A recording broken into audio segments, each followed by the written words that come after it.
Der Schnittpunkt von zwei Wünsche, ein Leistung von zwei. Namida wo ribas, kito ribas, imame wo akite, maboshi sa wo kanji, tanara, tenkai ribas, ipo fumidasu no nara, atarashi mirai ga koto ni tanjou. Hello everyone, welcome to the Rider Time Archive, where we're here broing out to the coolest two bros in all of Tokusatsu, Goto and the man himself, Akira Date. Yeah. I'm so happy to finally get to this part of the season. You know, we had some people ask the question last week. They're like, wait. If you're only going up to this episode, you can't drop his name. You can't contain this man. You can't. You can't contain the man, the myth, the legend that is Akira. Akira Date. You cannot control Hiro-san. Yeah. Because he is a man that is bigger than life, from what I have read and from what I've heard, an all-around sweetheart. He is just gold. No one has anything bad to say about him. Even when they brought back the cast for the anniversary movie, I think he was the one that gave the most hugs and received the most hugs. Yeah, in fact, like I remember when Kamen Rider Gaze had his own like Visa Next, after Kamen Rider Geo ended. I think he was the only, to my knowledge, because I haven't seen that Visa Next. Because, like, you know me, I pretty much skipped the Visa Nexus for the most part. But, like, he was probably, like, the 1 second rider to appear in the Gaze Focus Visa Next, where for some reason he's blonde. But the point is, Akira came back. That's the important thing. He's never, as we've said, he's never like. That's kind of the thing that, you know, right now, what's a shocker is that in Japan, they are doing a Super Sentai exhibit, like 50 years of Super Sentai, which has been going around the internet. And, you know, they've done it for Kamen Rider, they've done it for anything that this man has done, he's always been present for. You know, it's like it was breaking the internet that Takeru Shiba's actor actually appeared. Yep. Pink and red to the event. You know? Yeah. Like it's like he hasn't come back. Like a lot of people, like, you know, as always, Sentai, Kamen Rider, Ultraman, the Toko in general is a stepping stone for a lot of people. To either promote themselves as actors or performers, whatever. But it's kind of crazy how how most people are like, oh, you know, like it's just a kid's show. But say that in Japan, it's just a kid's show, you know. But they still come back, because this is where, like, it's like, if it wasn't for this, I wouldn't be where I am today. I wouldn't be, or maybe I might be reading too much into it, because I tend to notice that when it comes down what does Ryan Gosling refer to his, like, greatest, his most beloved performance? Young Hercules. One show on Fox Kids that was a prequel to the Kevin Sorbo Hercules franchise. Yeah.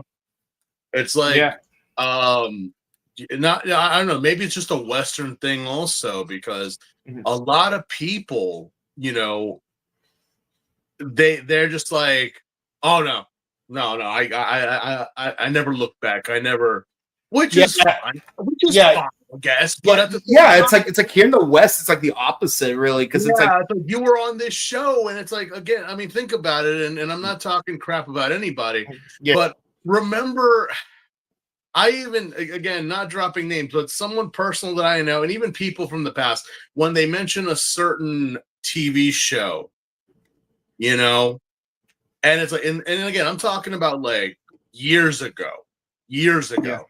you know, and they would just be like, "Oh yeah, I was part of that. Yeah, yeah, yeah." Yeah. I remember when I first met Arthur Bogart. Great actor, by the way. Like my first exposure to Arthur Bogart, because I was not an '80s baby, was not Devastator, which is probably the role he's most famous for playing. You know which character? I remember him playing Laurent from Los Luchadores. And he hated that show. The moment I brought up Los Luchadores, he started lecturing me about being more bookish, which is ironic because like situationally is ironic because like I have a master's in both the medical science and English lit, but that's neither here or there. but like, and this is not me trying to like throw him under the bus or anything, but I'm just like trying to emphasize an example of like where it's like you do a role, you get a paycheck, you never look back on it. I mean, it's the same. It's the same thing to me when it comes down to artists. You know, like I get it, I understand it, but it's kind of crazy how when something made bank, when something made money, you're like, oh, I never talk about it. I don't look in the past. I don't like blah blah blah. I'm like, what did you do before or after that one thing? That one thing that you're just like, no. It always blew my mind because again, when you look at like, you know, again, that's why I say I love seeing cameos from past actors, you know, past you know, like people that they were that they like, oh, even if it's like for a few seconds, you know, like, oh yeah, hey, it's like, but even trying to do that is like, it's too much. I know some people will boil it down to it's the money, Steven. They're not paying because like this person, like, I will put a quote that a voice actor friend of mine has said many a times, and it's not just him, but many others that I know in the industry. Is that unless you are on the red carpet of a multi-million-dollar Hollywood premiere and movie and franchise, be grateful for what experiences you have. Oh yeah. You know, that's why it's like seeing again Hiroshi Akira Date back. This was his, like, I think not his first time.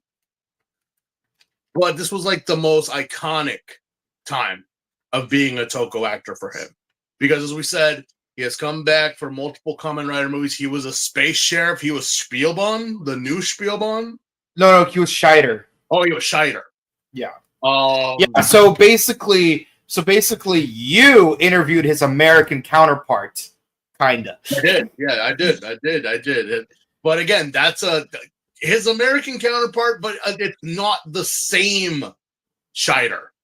Because obviously, because it's a new generation where it's like where Kenji Oba is replaced by this younger dude who appeared in Go Busters, and so then the other two dudes were replaced with younger dudes as well. And I don't know who played Charavan, but Scheider was definitely Akira. And you know what's funny is that he made Akira Date like such a household name with his face, like the tacting, like his face is tacted more with Akira Date than his actual name. So much so that like if you ask about like any other movie or role he was in, it's like you're not gonna say, oh yeah, that's Hiroshi. What's his name? No. It's like, hey, that's the movie with Akira Date. Yeah, that's even in the music video for the song Reverse Rebirth, it says starring, directed, and written by Akira Date. I remember when I cosplayed Akira 2-3 years ago. Yeah. And like so many people were in awe. Even at that time, I think Ryota Otozawa, Gokai Red, he stopped me as I was talking to one of my friends in the vendor booth, and he was just like, you know, you're cosplaying Akira Date. And I'm like, yeah. And I was like, yeah, and I had a little conversation with him, and because he was just like, again, they were filming. Well, Oz at that time was already wrapping up the minute Gokaiger was starting. So it was like, yeah, and he was like, you got the jeans, you got the jacket, that's so cool. You even got the milk tank. And at the end of it all, like as I was talking to my vendor friend, like she was freaking out. But at the end of it, it's like, oh my god, I just had a full blown conversation with Captain Marvelous. What the fuck? So back in 2016. Back in 2016, like Akira Date was my thing. Like, to be fair, everyone has the right to play the same character. Don't get me wrong. Yeah, no, but that crap that's like, oh, like this person is the official. Like, yeah. Who said Yeah. I'm not saying I'm the official Akira Date cosplayer. But back in the day, back in the ancient age of 2016, I was pretty much the only person in the in like California who was cosplaying as Akira Date. So it's like sort of like I'm like passing the torch on to you. Here you go. Here's the torch right here. I'm passing it over to you. Again, I've said it before with cosplayers and whatnot. Whenever they want to say I claim the character, I'm like, you don't get to. You don't get to. Do you own the character? Do you own the rights? Because I'm like that's some high school level childish bullcrap that you're. Yeah. It's like look. I love Chris Woe, and he has like an amazing Muhammad Avdol cosplay. But I'm not gonna insult Jihatsu for also being Muhammad Avdol. Like, they're both Muhammad Avdol. But I'll say this: I've never seen anyone pull off Enrico Pucci the way Chris Woe could. Well, so it's again, it's the same thing with anything in any fandom. Like some people, you totally can pull off a Spock. You could totally pull off the Fourth Doctor. You could totally pull off. There would always be that one cosplayer that like is like would be most remembered for cosplaying that character. But they don't have the monopoly of the character. I think it's so dumb when people do that. Like, I remember there was like back in 2014 there were people even at Morphicon who were like, oh, I want this Takeru with that Kaori and whatnot. It's like no, if you're doing if you want to privately take a photo with them, like when it's not a group gathering, sure, have at it. But when you're doing like an actual cosplay group gathering, it's like no, the host it says who gets to go up and who doesn't, and the host doesn't discriminate. So everyone who's dressed up as a Shinkenger goes up there, like whether doesn't matter which of the three Takeru Shibas is the most show accurate looking one. No, all three of them get to go up there. I remember 2017 at Japan World Heroes. I was expecting 17 people to dress up as Hammy from Key Ranger. I didn't show up to the gathering to count them all, but if you say I want Hammy up on stage, all 17 Hammies get to go up there. Even the trans cosplayer who's dressed up as Hammy gets to go up there. That's so bullshit because I think that was the one in Anaheim, right? No. Japan World Heroes was always in Pasadena, except for the last one. Yeah. No, there was a year that it wasn't. Remember, it was in Anaheim. That was Power Morphicon. Yeah, Morphicon, yeah. And that was during the time that Build was a big thing.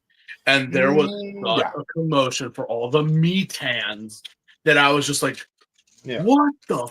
Like, I think that's actually where one person that, well, I can't say we're friends, but it's more like an association, where that totally killed her love for cosplaying Tokusatsu, because there was just someone who was like saying that they were more better looking and more better as Mitan than anyone else. Like, I was just like, oh my god. And it got to the point that I was just like, I walked away and I was like, and again, I still talk to this person, but I have not seen her cosplay or do anything since. Like that, like that's how poisonous. Like some people, it can make a gathering or just kill the love of someone, you know, and or even like the love of a show. Like so many people were like, you know, and this person just went on and on and on about other shows that they had done or like cosplay. I'm like, yeah, but we never see that person anymore, do we? We just kind of like, you know, thank goodness, but whatever, you know. We're not here to talk about cosplayers. We're here to talk about the GOAT that is Akira Date. Yeah, that's right. Yeah, we're back to the subject. We are here to discuss episode 17 through 20 of Kamen Rider O's. And yeah, like I love the way in episode 18, the way Kogari talks about it, it's like the one who uses core metals, O's, the one who uses cell metals, boss. It's like the way the thing is with birth, and it is obvious because he is a core metal hunter. He doesn't care about the or the cell metals. I'm sorry. Yeah, he's a cell metal hunter. He doesn't care about the core metals. He just cares about pretty much like it's like if you beat a piñata and you don't go for like the good candy. You're just going for the Tootsie Rolls. Yeah, I wasn't gonna insult Tootsie Rolls because I do love Tootsie Rolls, but no. Like it's the most basic candy, but like you're welcome to love it. You know, it's got that caramel nougat. It's not like Rolos or M&Ms or things like that. It's like it's not even it's chocolate, but it's not technically chocolate. It's a chocolate flavor. Isn't Tootsie Roll like more of like a? It's a taffy. It's a taffy. It's a taffy. It literally there is no caramel. There's chocolate like flavoring, but it's like it's chocolate flavored taffy. Yeah, it's chocolate flavored taffy. So it's like like most taffies are like, oh, they're fruit based. Like, yeah, but Tootsie Roll decided to go with like chocolate flavor. Again, like we said in Gaim, and I'm surprised Gaim didn't do this. That chocolate is a fruit. Technically. And you know what else is a fruit? Avocado. Pepper. Zucchini. Zucchinis. Yeah, pretty much like again, like we said, vegetables are just a culinary term. They are not they don't exist. Vegetables do not exist. That is pretty much just to classify everything that's not Actually, you know, it'd be cool if there was like a Gaim V-Snex where there's like this one new writer who has a bunch of Loxies that are just strictly fruits that are mistaken for vegetables. And like he has like a bunch of them, but but it's specifically fruits that are often mistaken as vegetables. So like there's like a pepper lock seed, an avocado lock seed, a tomato lock seed. Heck, that would be the perfect opportunity to like reuse one of those apple lock seeds. Instead of Ringo, it's just tomato. Yeah, and then like just like make a green, just like recolored the banana one green. It's like cucumber. I forget what they call cucumber in Japan. Zucchini. I think so. That's damn zucchini. Zucchini arms. If you want to hear Naito of Halibut. If you want to hear more about us talk about Gaim, go watch our Gaim playlist. Yeah. We have already reviewed Gaim. Yeah, it took us 17 weeks, but we did it. That wasn't. I mean, I know some people are like, "Man, you guys are just like, no." See, the thing with again, like I said, it was just the number of unnecessary media. You know? Yeah. No, it's like this. It's like this Gaim and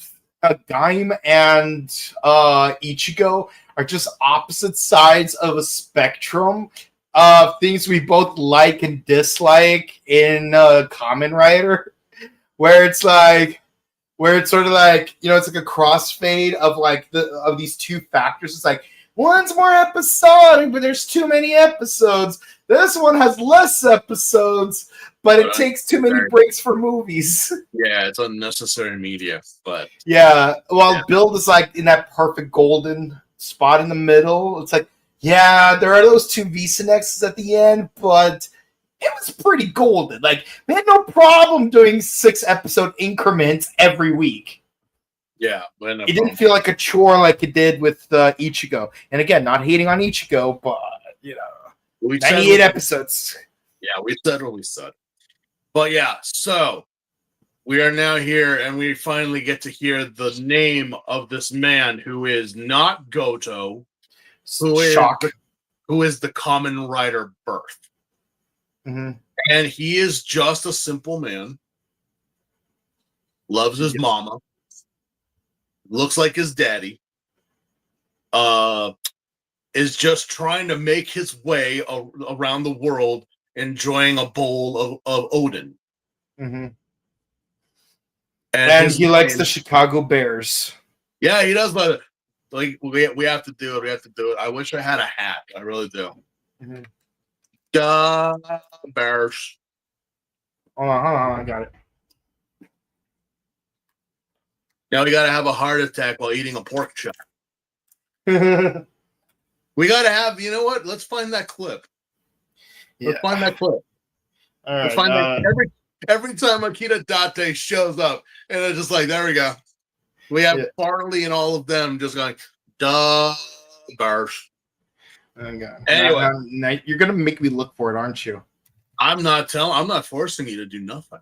I know, but let's be honest. Majority of the clips that we got here was during your, well, I wouldn't say tenure because you're only here for 2 years, but during your runtime of like on this channel. Like, let's be honest. I'm trying to give the people the memes and the lulls. Exactly. Because we cannot just be like, some people are watching it as their first time, and we try to make them comfortable. But because let's be honest, this was us. I feel sorry for the child. Was from X. Very clever. Also X. Same episode, by the way. Let's be honest. This one. We are a secret club because of our agenda. Okay, this one was all me because of a certain movie. Yeah. And this one just because I'm really pissed off. Came out and grabbed my mommy. Yeah. No, I remember that one. And of course, who could forget? We'll have to destabilize their economy, refocus labor class outrage from upper to middle, foster a coup, and install a compliant regime. Same as Guatemala? Yes. Those damn squirrels. Squirrels again. Well, yeah, we haven't had new clips, so I would say so. But yes, I am glad that there aren't any squirrel yummy in this season. I am offended. There could have been. There very well could have been. There could have been. There's no one stopping them. Like there's a panda. There's a freaking panda in the season. Where did the panda come from? No, I can't even remember if the panda was one of Gamel's or just some weird hyper battle video thing that just happens to make a cameo and promotes it. More importantly, I sent you all the Kamen Rider forms. Remember? Yeah. No. Yeah. More importantly, where did the kangaroo medal come from? I think that was a movie. No, that's from TTFC. Yeah. No. Sorry. Hyper battle video. It's from the hyper battle video. Yeah. So I'm like, I sent you all the oldest forms, even the new ones. Yeah, and that's the weird thing. Panda wasn't on that list, to my knowledge. I'll have to we'll look at it again, but let's get down to this. But I imagine Panda would just be a recolor of Tora. Yeah. But so Akira Date is now employed by the Kogami Kogami Industries to collect cell medals for them. He recovered the 5,000 that they lost and the other ones from not I mean, that's the thing. We know that kaiju amalgamation did die. They did explode, and that's where a lot of the cell metals came from. But it's like, wait, are Gommel and Mizazul dead? I don't think so. Yeah, because it's not like their metals were destroyed. Yeah, but we do know that their metals were basically scattered between Ankh, Kazuri, and Uva. yeah, because again, they're in the next two episodes, the last two, honestly, we start seeing like Kazuri kind of go the Geldum shocker. Yeah. Because I'm like, wait, I've seen this. I was gonna say that because it's like remember when we talked about Gel Shocker monsters? It's like, why does this look like one of Kazuri's yummies when he absorbs metals? But now we're actually discussing O's, and it's like, why do these yummies look like it's like? Yeah, it's because that's the thing. I'm like, Gommel and Mezadul are not dead. They will reappear again, but because majority of their metals have been scattered, I think, and not to mention now, since Birth has now, appeared, we have a new challenger. Yeah. For them to get cell metals is kind of hard because like this is something we didn't see in the movie, but turns out like crane arm, drill arm, and let's be honest, even caterpillar legs, I think magnetically attract cell metals. Yeah, and then he just like flicks them into his milk jar. Yeah, they're magnetized. Like, because it's like, again, we're gonna say it, but there is a part where Akira fights Uva, and as he's fighting Uva, kicking him, drill arm, crane arm, as a mace, he's like the metals are getting ripped out of him. Like it's not just like, so the whole thing of Birth is like he's doing damage to them, but damage to the point that he's tearing them apart. Yeah, it's kind of like if you've ever seen JoJo's Bizarre Adventure, like if you've ever seen a Pillar Man eat a vampire. Yeah, that's basically. Yeah. Imagine a robotic like a cyborg Pillarman doing that to a fully robotic vampire. Yeah, but yes, so Akira Date is employed by Kogami to get the cell metals now, and again, this was a creation created by Dr. Maki.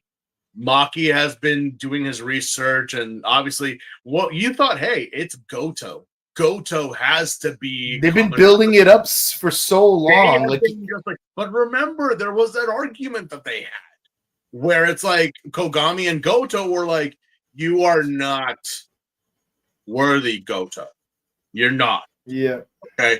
I don't care what you say. I don't care what it is. You just don't have it. You can train, but even then, I'm not sure you're going to do it. And Goto trained. He did. He did. But can you imagine? Because again, as he's introducing himself to Eiji and Ankh, and he's got, his little pamphlet book, because that's just the thing about he has the user manual.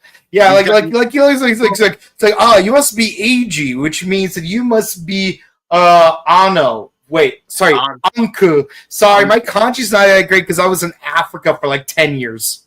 Yeah, he's not a foreigner. He is Japanese born, but again, if you've been somewhere long enough, you kind of lose your accent. Yeah, you kind of pick it up. So, I remember when I went back to my home country back in 2012. It's like, what do you mean I have an accent? Yeah. What do you mean? I'm from here. What are you talking about? You can't call me a tourist. I was born here. But yeah, but again, as Akira kind of leaves, you kind of look at Goto's face because he's like shocked, just the same as Eiji and Ankh. It's like, wait, what? I thought I was the Birth. No. Nope, you're not. And you know what's funny is that like the first time you see Akira in episode 16, you're thinking, oh man, this a manly man of a man, and like he looks so intimidating because of how masculine he looks and the macho aura he gives off. But like he has like a quick moment of being an absolute doofus where like he accidentally knocks over his milk jar and he's like trying to pick up the metals frantically. It's yeah, he looks cool, but he's a big dork because that's pretty much Date in a nutshell. If I were, he's basically on IP, he's basically Kazuma Kuwabara. Yeah, he looks, well, I don't know. I'd say he looks more cooler than Kuwabara, but he's got the same drive as Kuwabara. I mean, he doesn't try to like act macho as much as Kuwabara does.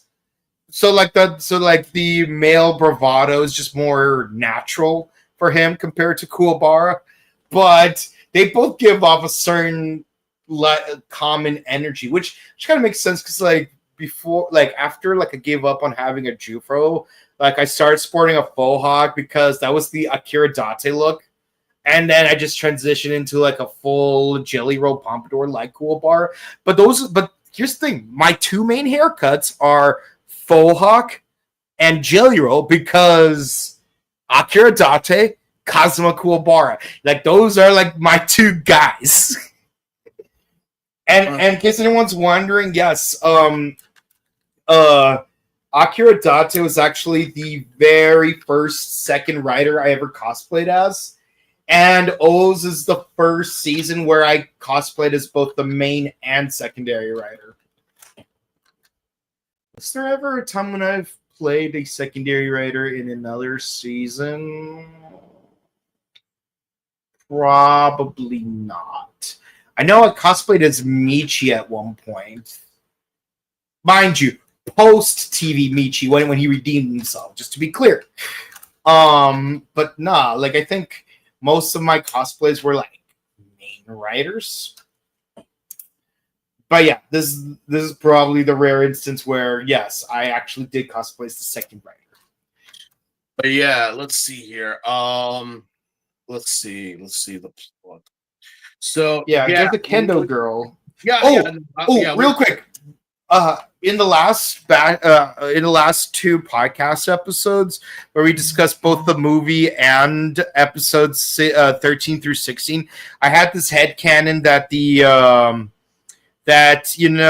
core medals from the movie were scattered around the world because of the whole core Kamen Rider core incident.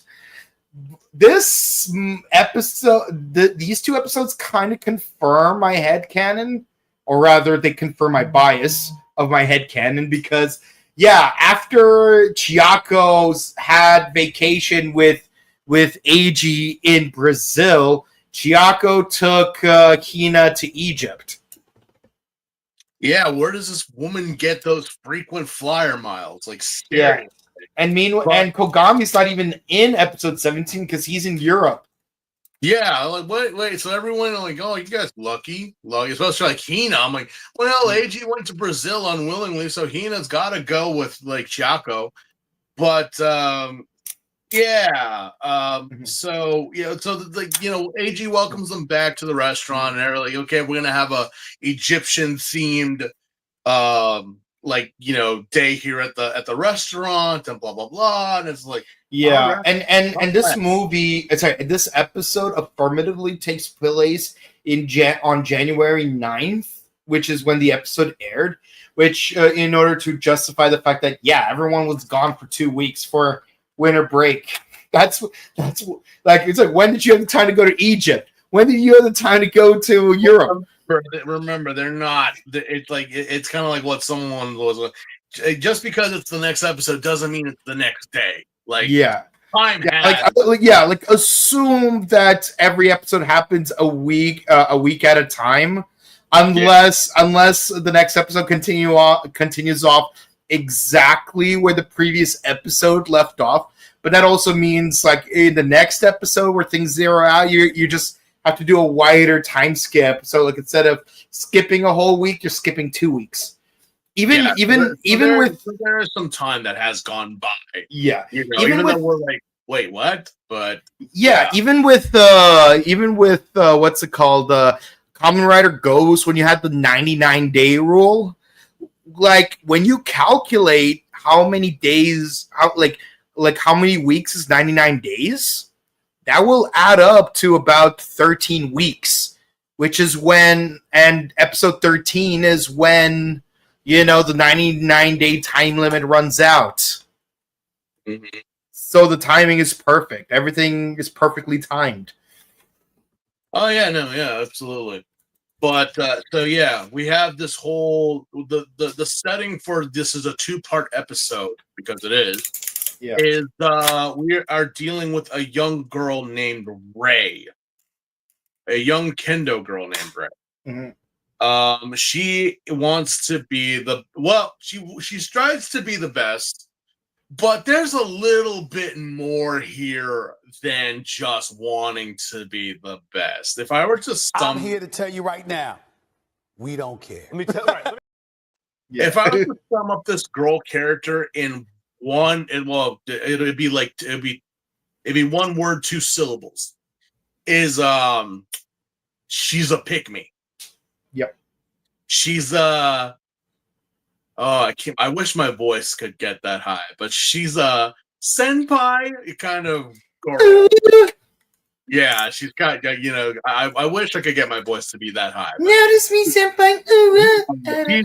She's one of those, and bless her heart's in the good place, but not really. But guess what? We have a special guest on this episode today. Ladies and gentlemen, the teacher, her sensei, is Masashi Mikami. And you may not know who he is by name, but I'll tell you, it's Boken Red. Yep. It is Boken Red. It is Shoto. It is Shoto Megami. Boken Red. From the 2006 series of Go-Go Sentai, Bokenger. Yep. He is, again, one of those that he has given his love for the series and for what it's done for him. Although now, from what I understand, following him on social media, I don't think he's retired per se, but he's focusing more on cooking. Like he's doing like more of cooking and like life type of stuff instead of tokusatsu. So like Hiro Mizushima. Yeah, he's still acting. He still comes in and out sometimes, but basically he's kind of stepped away from the show life, as most actors do. For what reasons we don't know, but bless them for what they do. And again, you can follow them on social media. They post a lot of great stuff. So yeah, what's really interesting is that Mitsuomi Takahashi, he did participate in Ninja Warrior Sasuke in one season. Unfortunately, he was eliminated in the first round. And unfortunately, G4 did not show him perform. He was one of the off camera dropouts, but yeah, no, it's that's why G4 got canceled. Yeah. Aside from many other decisions they decided to do, but I'm not going to go into that. Leave stinking cheese in a hole. That's all I say. So yeah. This young girl Ray wishes to be noticed by sensei, not senpai, but yeah, it's I saw his face. I'm like, oi, it's Chifu. Oh, that's so cool. Again, I love these types of things when they bring back past Sentai, Kamen Riders. I love that.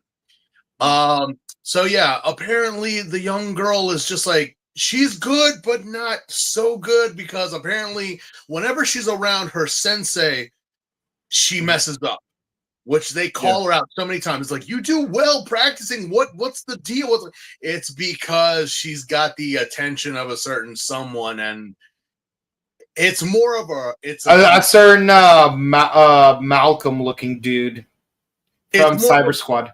Yeah, it's more of a you problem than it is like, look, I get it, darling, I get it, but remember, Boken Pink went off with Boken Red at the end, and so that it's just not gonna happen. I'm sorry. Not to mention this is a serious student-teacher relationship, but one can dream, can't she? Yeah, I guess so. Mhm. But this kind of leads into the whole premise of the story because our boy Ben Tennyson shows up and decides to tell her, you gotta let your desires be known. And just like a messed up I call him Malcolm Tennyson because he looks like Malcolm from Cyber Squad. Malcolm Frank. Yeah. Yeah, no, I'm trying to find my core medals. That's a guy that should not be put on a watch list. Like to do it. Anyway. Yeah, he kind of plants one right in the forehead, and it's again, this is Uva's, so the Yami just comes out and just starts attacking all the students of the Kendo studio. Like men, women, even her beloved sensei. And it's like, wait, but again, the Yami keeps saying, I want to get stronger.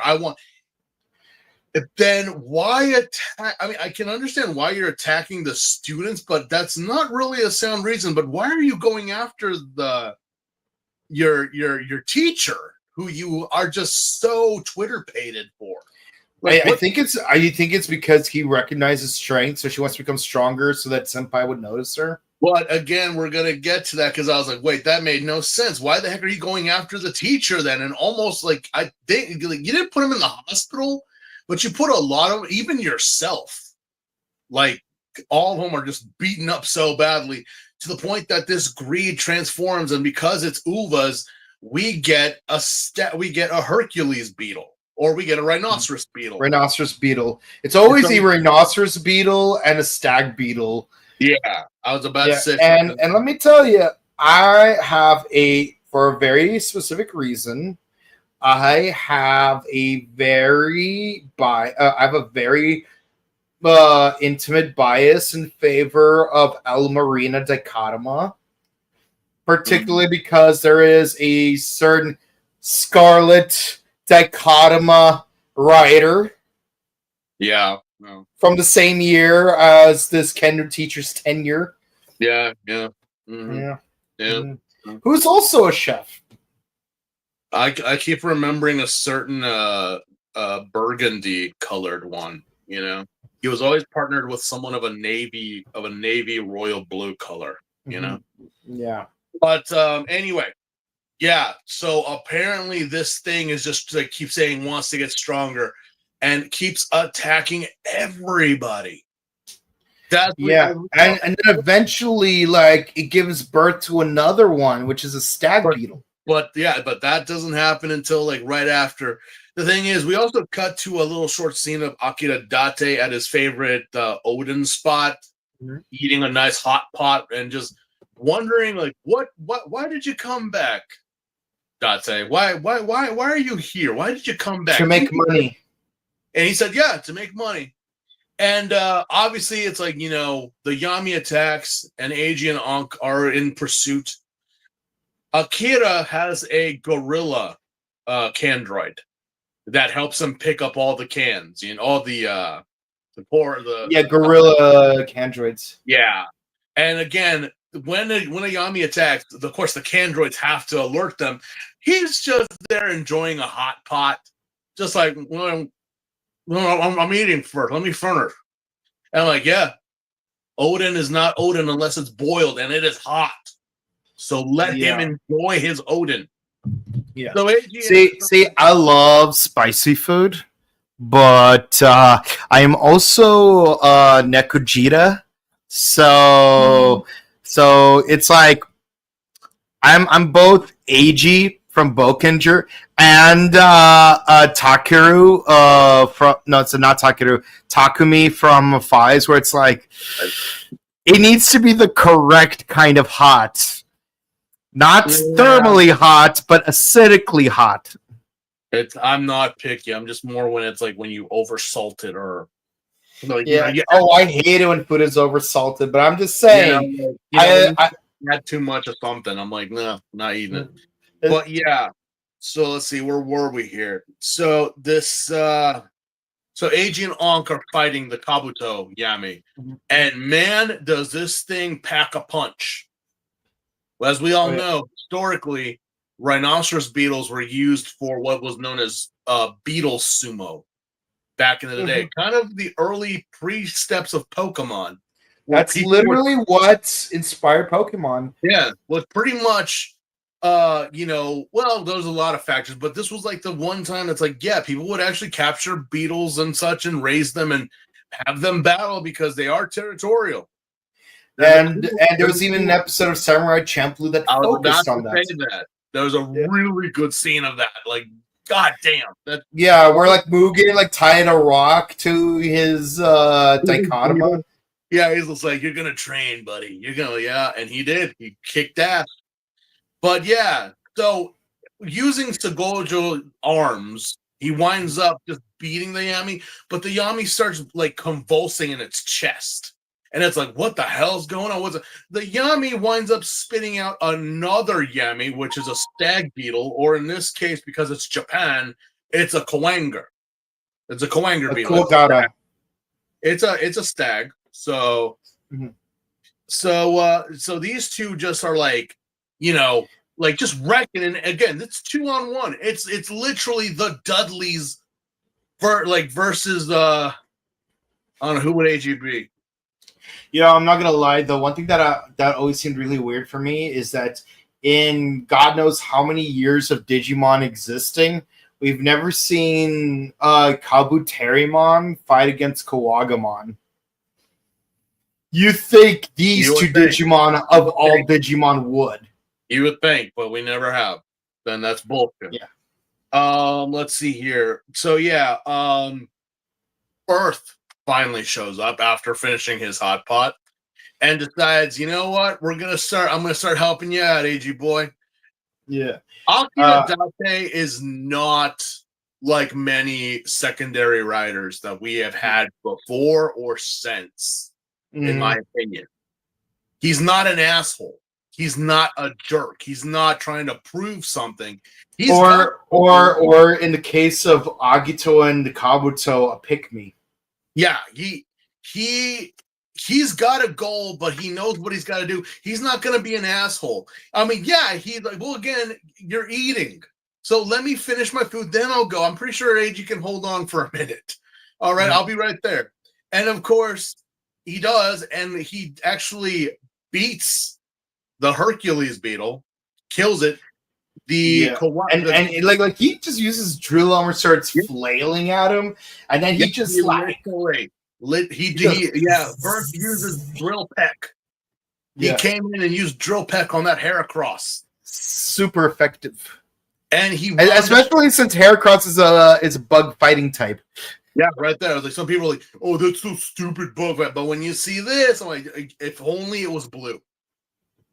Yeah. If only it was blue. I'm like, I see what you did there.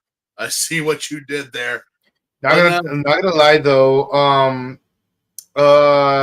What's it called? Pokemon and the Kamen Rider W are pretty much the only times I've seen a blue rhinoceros beetle and a red stag beetle. But the point is, blue rhinoceros beetle. That's unique. Usually, the rhinoceros beetle is red. Yeah. While the stag beetle is either blue or green. Yeah. Yeah. So yeah, we wind up just beating one Yami. The other one runs away because again, it's got another plan because this Yami is about destruction. Why? If one was to prove to be strong to get noticed, because that's what this girl is doing, why did the other Yami is about destruction? It just wants to destroy. Honey, you know something, don't you? You're not just a pick-me. You're a yandere, aren't you? No, yandere. I was gonna. You're correct, yandere. You're a secret yandere. Yeah. Oh. Yeah. Oh, and we get to see one of my favorite moves. Just my God, like, yeah, Onk is the tsundere, we get that, but when you're a yandere,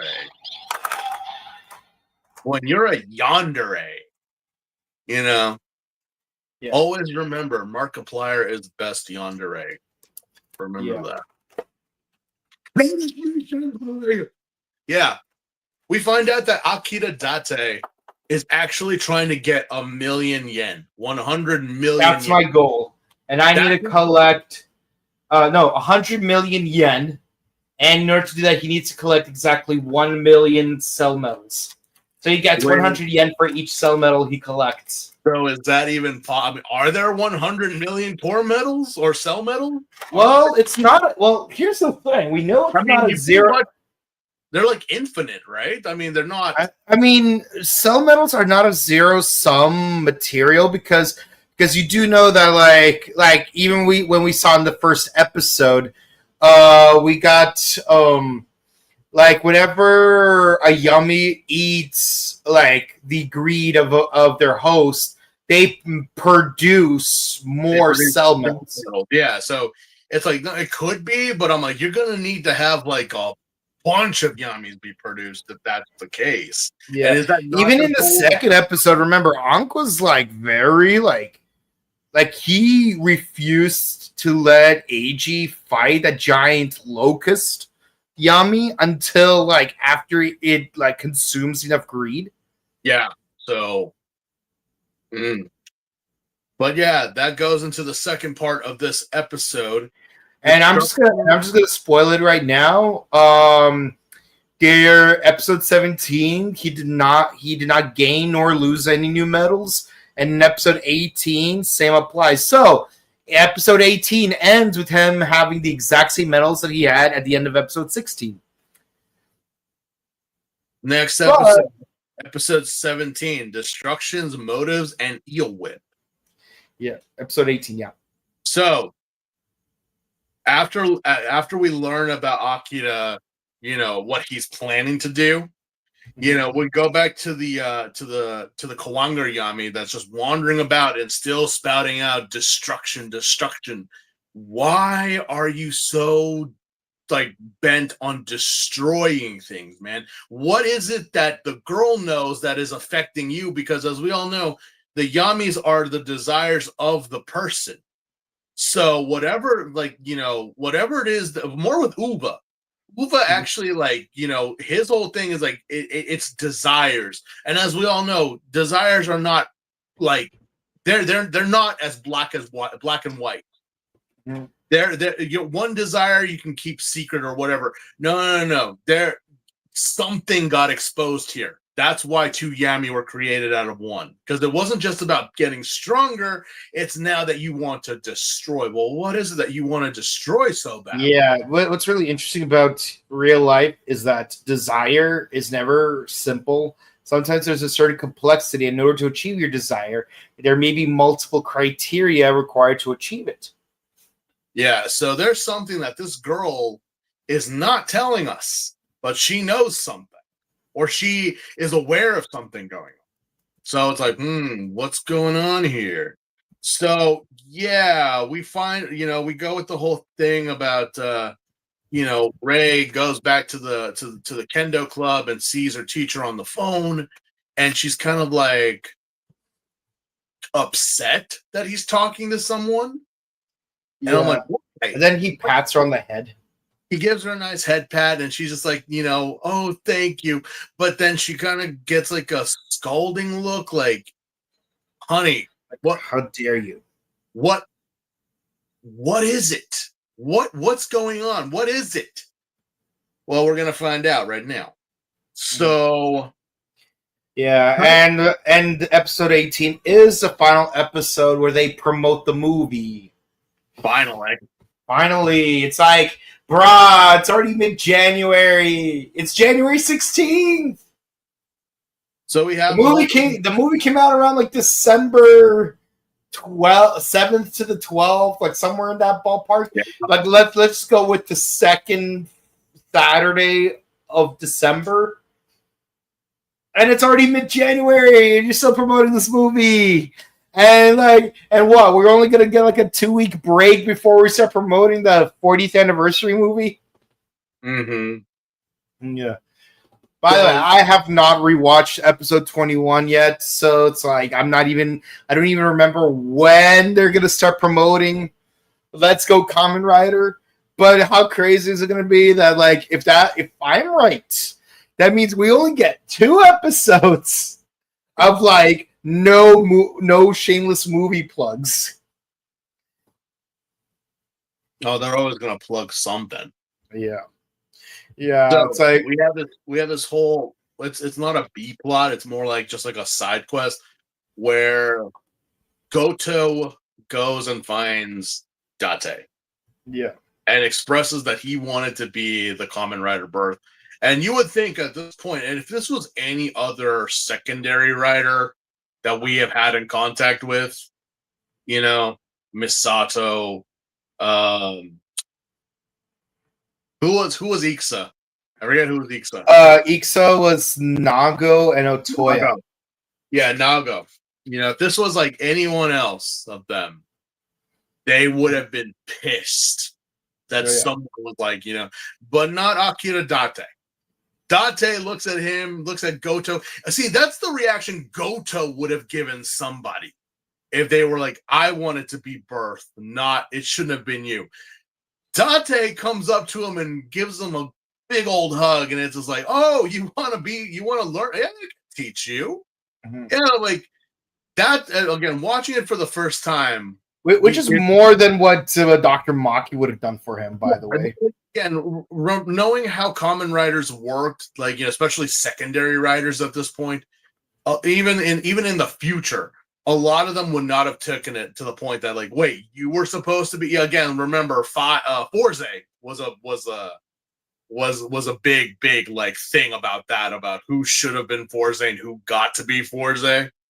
Yeah. But here, Akira is just like, no, I'll teach you. I'm like, come on, let's go. Like, he's just being super nice to Goto. Even to the point. Also to a lesser degree in Kamen Rider W, it's like there was this big hissy fit that Shotaro was the left half of W, because like originally it's like it was supposed to be Philip and Sokichi, and then it's like it was supposed to be Philip and Terry. It's like it's not supposed to be Shotaro Hidari. Mm-hmm. Guess what? It is Shotaro Hidari. Deal with it. Yeah. Yeah. But yeah, after a long training session with Date, apparently it was too much for Goto, because he winds up showing up at the restaurant where Hina and Chayako are at. I don't know what happened, but Goto looks like he went through 20 miles of bad road. Yeah. He is like asking for water, and he thinks he's like seeing angels from Egypt because, well, let's just put it this way. Hina and Chayako look really good in those outfits they're wearing. Yeah. They really do pull it off. And I'm like, is this culture appropriation? No. When the whole point is that it's a cosplay cafe. It's a cosplay cafe of the nations. And Chiyoko actually traveled to those nations beforehand. So shut up, give me the naan and give me the falafel. I'm hungry. I'm gonna skip the falafel, but I'll definitely take some of that shawarma and maybe a bit of that schnitzel. How about the naan? I'll definitely get some doner kebab. But definitely no hummus. No, I don't like hummus. Hummus does not fit with me. Okay, more beans for me. All right. No, I'm allergic, so like no hummus, no falafel. But what is gonna happen to Goto? Will he survive? Will he live? Will he be the Kamen Rider birth? We'll have to stay tuned to watch, because he collapsed on the floor. Yeah. But so we go back. Eiji and Ankh are now investigating along with Akira, because he just shows up, goes to the dojo. We meet up with Rei again, and we find out Sensei is getting married. Mm-hmm. And not to Rei. Thank goodness not to Rei. Clutch the pearls and gasp.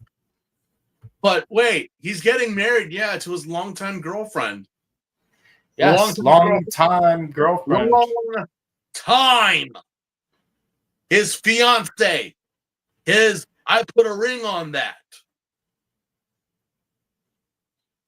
And that's because they were like, wait, why was like another Yami created? What was it? Wait. You have a crush on your teacher, but you found out that your teacher is getting married. Everyone else in the dojo was happy for him and like giving them his support. But he's still gonna be your teacher. But you were like, I'm happy for you, not really. You were kind of like clenching your fist to the point that it was bleeding because it's not you, it's someone else that has had more time, more of a relationship with him, and you just barely came into his life like a year or two ago. Yeah.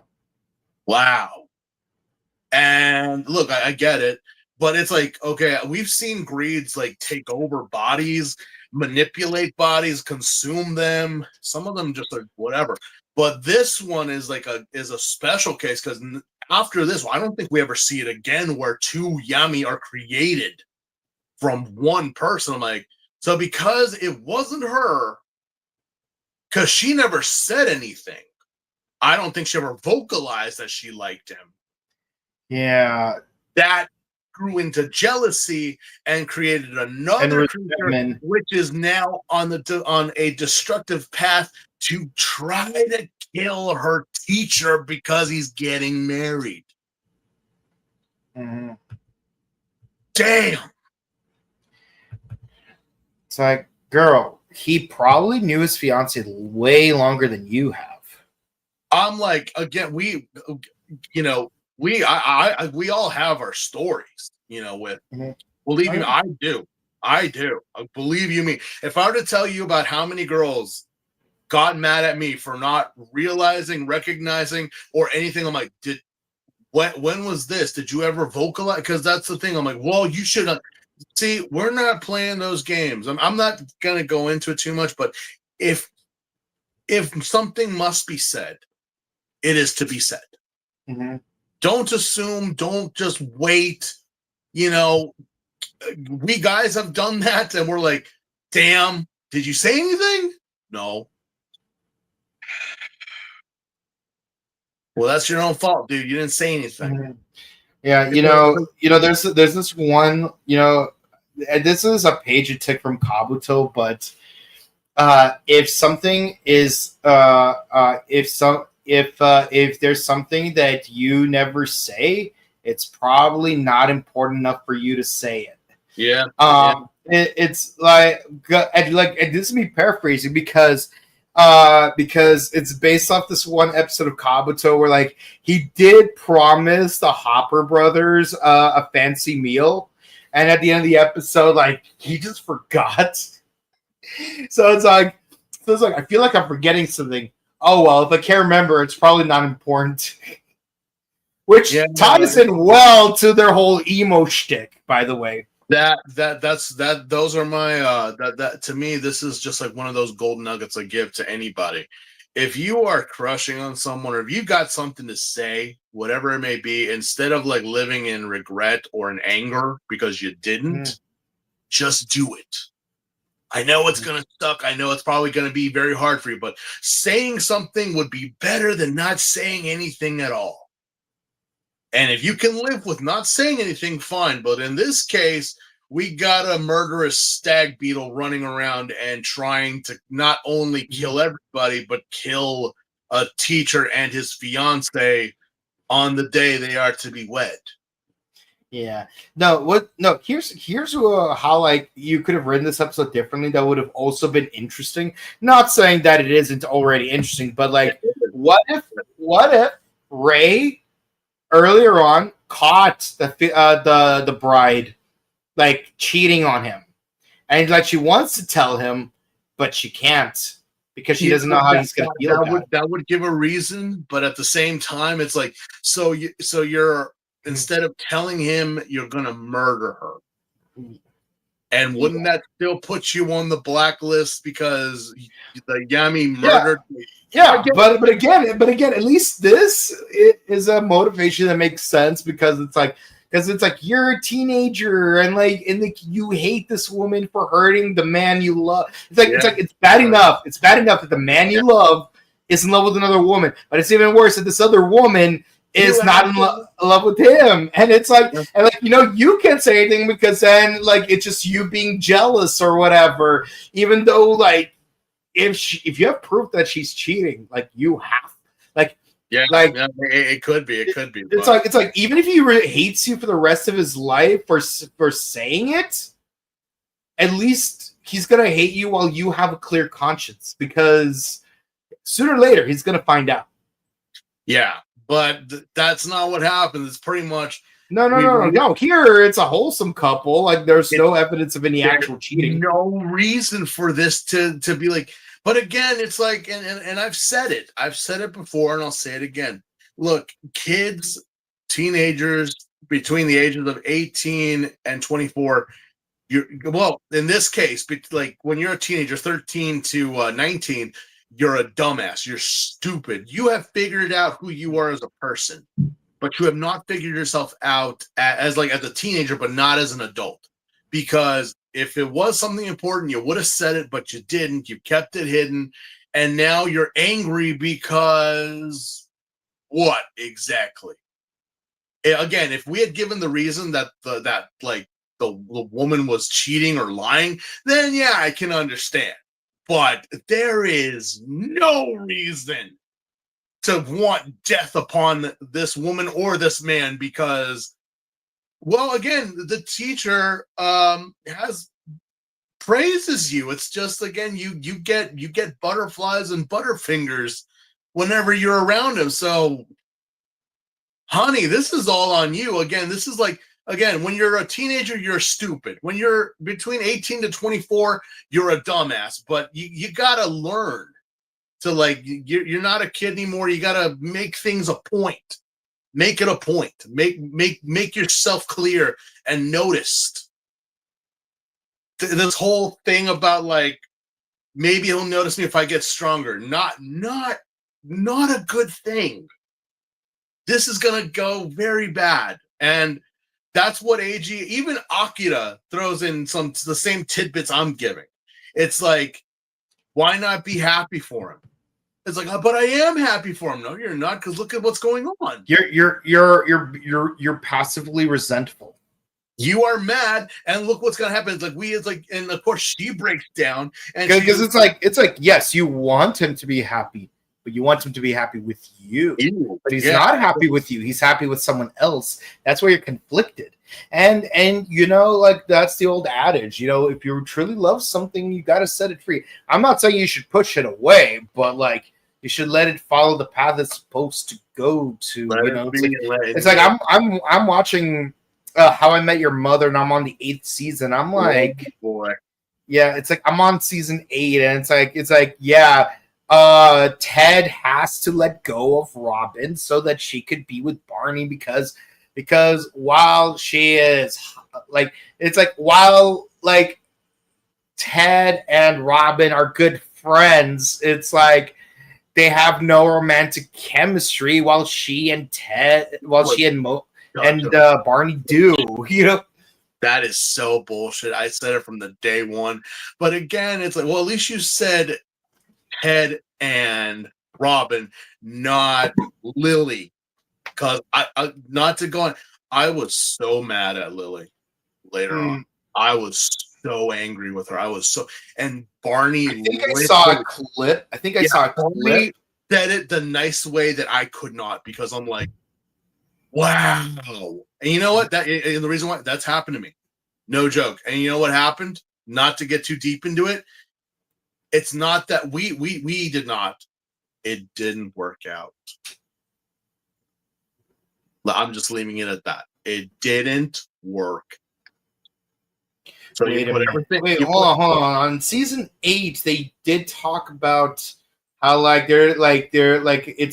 the season of breakups.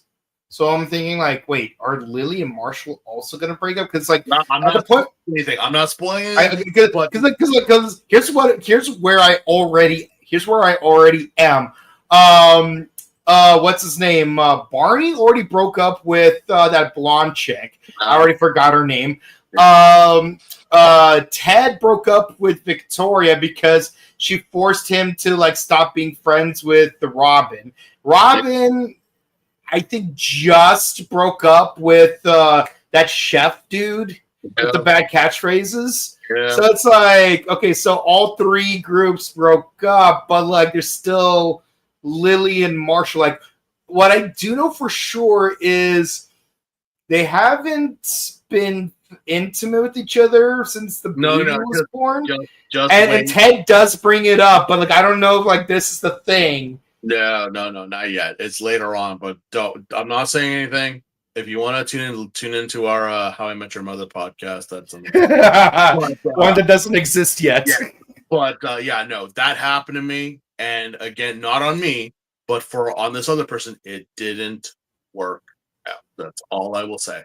But in going back, because again, the girl breaks down. Ray breaks down, saying that she feels horrible for everything that's happening and that she wants it to end. Well, where are they going? He's probably going to their wedding. Do you know where it's at? No, but it doesn't matter if she knows. He'll find them. Mm-hmm. And if we don't stop them, it's gonna be a disaster. It's gonna be the red wedding all over again. Mm-hmm. So yeah, we get the whole thing about Eiji and Ankh running over out. It's literally outside of the church. And Uva's there. Mm-hmm. And they start fighting these guys, whipping out a new central cell medal or core medal for Eiji in this battle, which is Unagi. Unagi.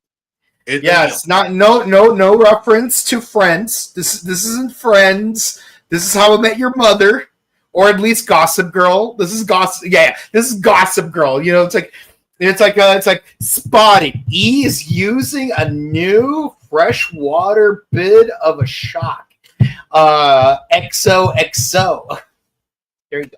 Yeah, we have an eel. It is an eel. And of course, the man, the myth, the legend, Akira Date transforms, 1, 2, 3, click, and he pops in, and now using caterpillar legs starts kicking Uva, and he's ripping him to shreds. Yeah, it's like yeah. So the reason why it's called Caterpillar Legs is because Caterpillar is a globally popular brand of construction vehicles. Like you ever see a bunch of yellow construction vehicles, and, like, you see that triangle with the letter CAT written on it? That's short for Caterpillar, which is the brand of construction vehicles. For most people, they call it the cat.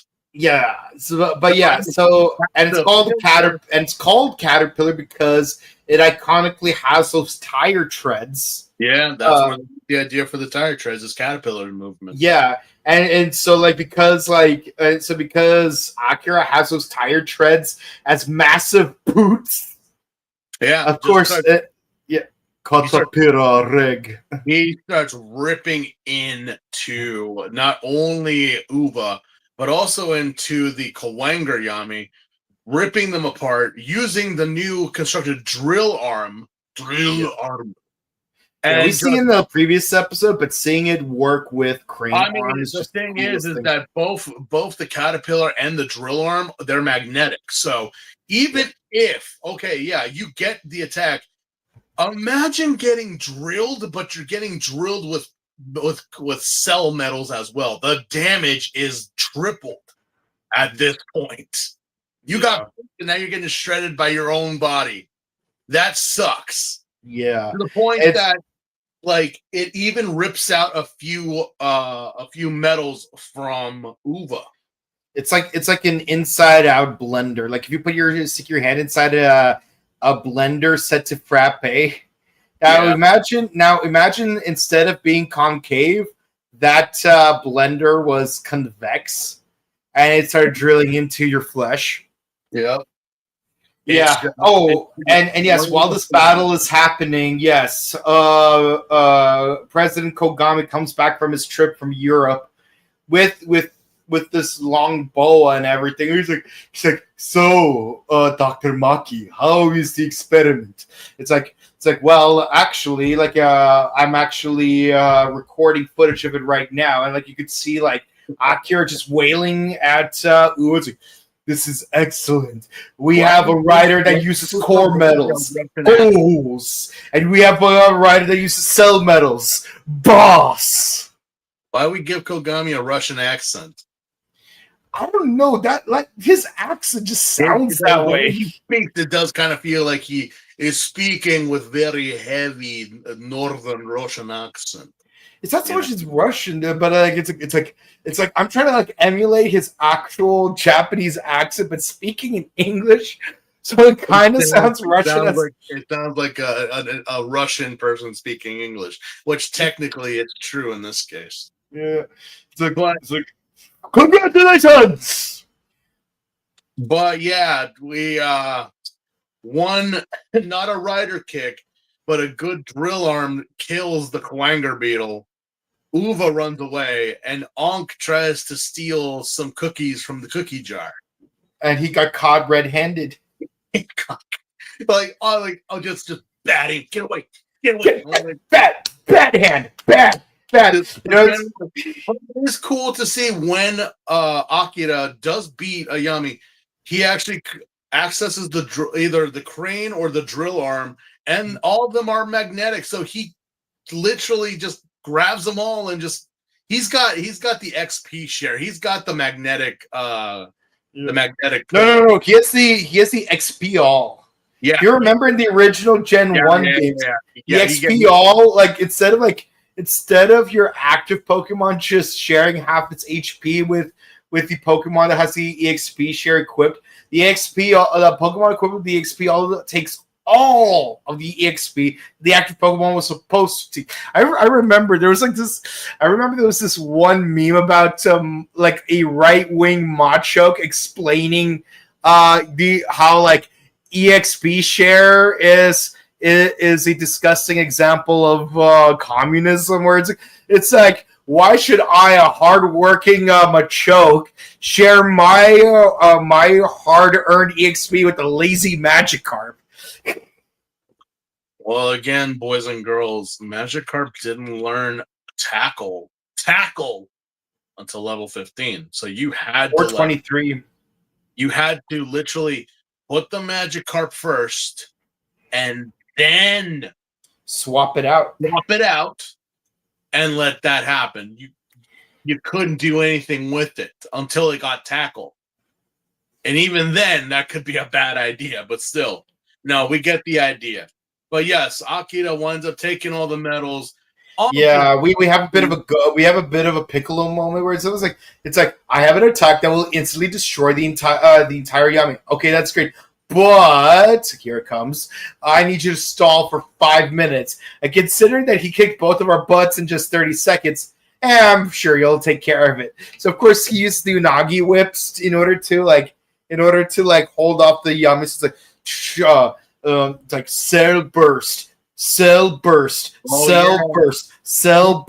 Wait, maybe just one more cell burst. Crystal cannon, just like a kid in a gachapon trying to get the special rare item. Just kept on chucking them into the breast cannon until finally, just like in most mecha anime, release the big cannon from the chest and blows up and it kills the greed, almost taking out AG. If AG didn't move. Yeah. But he takes all the thankfully AG's a little bit smarter than Goku. Yeah. Takes all the cell metals, takes everything. Unfortunately, Uva is also a little bit smarter than Goku, so fortunately we couldn't get Uva in the shot so that we could get some of his medals, but it's whatever. Yeah. Any excuse to not use Gatsukiriba ever again. He wound up running away, but he did get a few core medals removed from him too. So we wind up beating the greed. Cue to the wedding that went without a hitch. Yay. Blessing. and Kendo Girl is just practicing in the woods. She's just Hey? practicing in the woods and trying to, get herself together because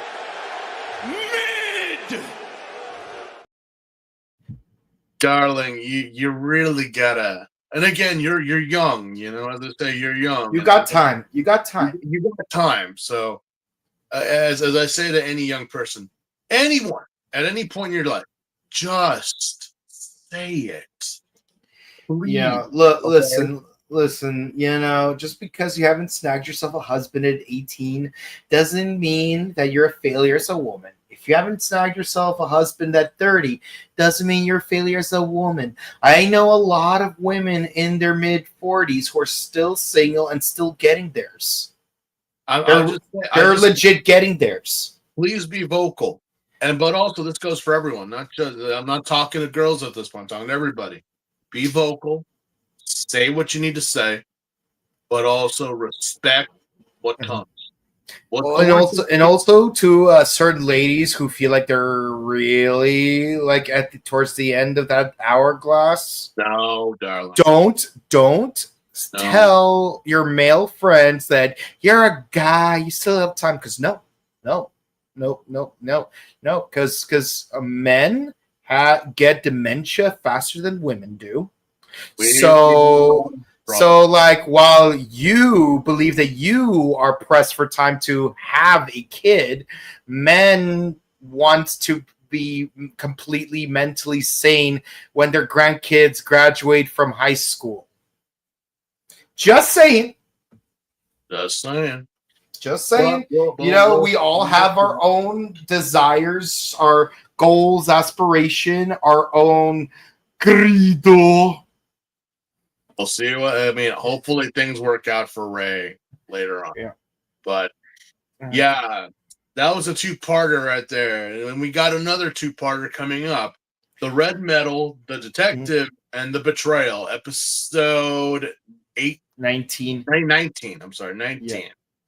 So it's like so what's the deal with the Kazuri's is in the car with Dr. Maki. It's like, so what's the deal with the whole birth thing? It's like, listen, I didn't pick who gets to use it. I didn't even pick the name birth. I don't like the name birth, but it was all Kogami. But I have to be on his good side right now because of the whole 5,000 medals fiasco. Yeah, again, we have all these characters, but only Kogami knows what is going on. Everyone just seems to be just going along for the ride at this point. Kogami is the only one who's like, you think he's a goof, you think he's an idiot, but he actually knows what's up. He knows why he picked Akira Date. He knows why he made birth. He named it. He knows about the greeds. He knows what's going on. What are you trying to do, Kogami? Yeah. What you're trying to do. And also, for you... Meanwhile, at Kogami's office, Kogami, during his trip to Europe, got Eiji a souvenir, a Kondoru medal. So let the record show, Unk has a Taka medal. Kazuri has a Kujaku medal. And now Eiji has a Kondoru medal. And also this really ties into the whole to my headcanon of how the core medals got scattered around the world, because how else did that core medal end up in Europe?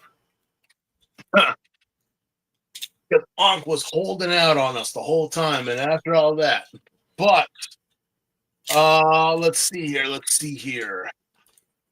So apparently Kazuri has infected somebody. A prisoner in a jail cell. So basically it's Angelo from Diamond is Unbreakable. Yo, Angelo. Yeah. Kazuri, he loves just like any cat, he loves destruction. He loves to cause it. And more so importantly, I think with the help of Maki, found this guy. Well, why him? Why him specifically, Kazari? Because turns out he has beef with a certain detective. Yeah, so this guy was put away by Hina's brother and Ank's Current host. adoptive host body. You know what I appreciate about the designs of Ank's medals is that Taka and Kondaru are facing in opposite directions, while Kujaku in the middle is facing forward. Yeah, it's kind of like a nice design choice. Honestly, I do like these medals more than the others. You know, even though in the Shouta is my favorite combo in terms of the medal designs. You know, Tajidor or the combos here is like probably the most uniform. You know. Yeah. It's like you're making something more than just like what you'd expect because like with like the Zo medals, with Gamel's medals, it's just the three animals facing forward. It's just their head sculpt, nothing else. Kuwagata, like at least like it's like facing upward, while Kamakiri and Bata are just facing forward. You know, there's really not much to say about Mezul's medals because it's like, yeah, Shachi is facing sideways while Taco is facing forward, but Unagi, not gonna lie though, it gives me Mega Man 03 vibes, not gonna lie though.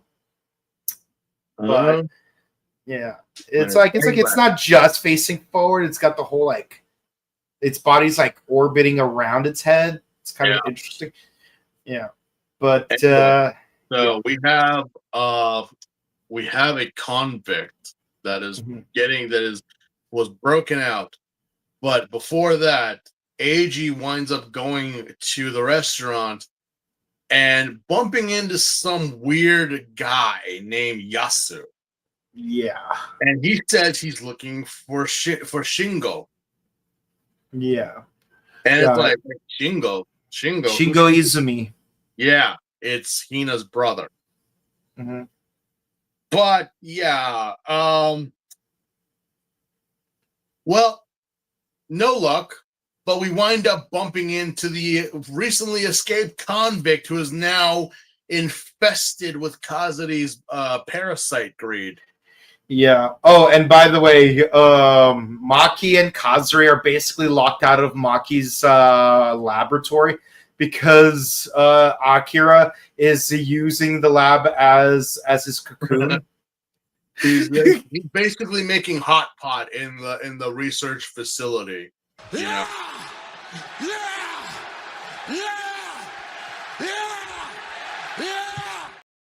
That's why Akira's the goat. Maki, I get it, and we understand. But again, you said you had to be on Kogami's good side, and Kogami's good side also incorporates Date. So yeah.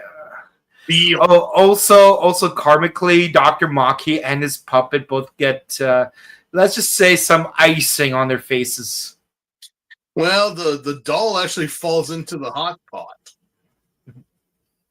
And Kogami just starts convulsing again because, like again, we're like, "What's the deal with the doll? Why do you care so much about?" Well, we're gonna get there. You know, just chill, but we're gonna get there. Yeah. So going back to the A plot, apparently we find out that this guy, this recently escaped convict, is looking for Yasu. Is looking for Yasu, but is also looking for Detective Izumi. Yeah, because basically because apparently Yasu sold out his partner to Izumi. Yeah. And again, this is where I say, you know that saying, "Snitches get stitches." You know, yeah, this snitch is gonna need some stitches right there. No one ever says it right or takes it in the right way.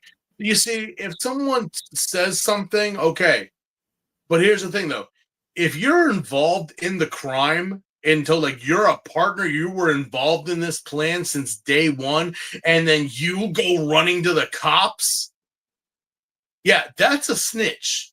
The people around you, the bystanders, whoever, they ain't involved. They just witness, and of course they will say something because, well, why not? That's why the saying snitches get stitches. If you're part of the crime, why the hell did you say something? You're going to get it worse from your partners, from your people, or it worse in jail. Yeah. That's why they always like, oh, he's a stool pigeon. He's a rat. Yeah. Like, he's looking out for himself, but he still got locked up. No, in this case, Bubba over here got locked up. This guy got let off because he's one of those like, I'm a tough guy, but when shit gets rough, he's the first one to buckle and start crying and trying to plead for mercy, which apparently, from what I understood, this was his idea. The guy who got locked up was the muscle that he was like, hey, I got a plan, and he sold him out. Yeah. Oh, Yeah. what they appreciate is that when the line claws are protruding in the parasite stage, I love how it's just a recolor of the Tora claws, but with some fur added to it. I appreciate that, Well, I mean, yeah, well, it's a lion. Well, here's the thing, though. So the guy sees Ankh, and it's not mistaken identity. It is, but, we wind up finally revealing the Yami, and the Yami is from Gel's Shocker. Dun dun dun. Yeah. Again. Oh, hell no! Oh, hell no! Oh, hell no! Oh, hell no!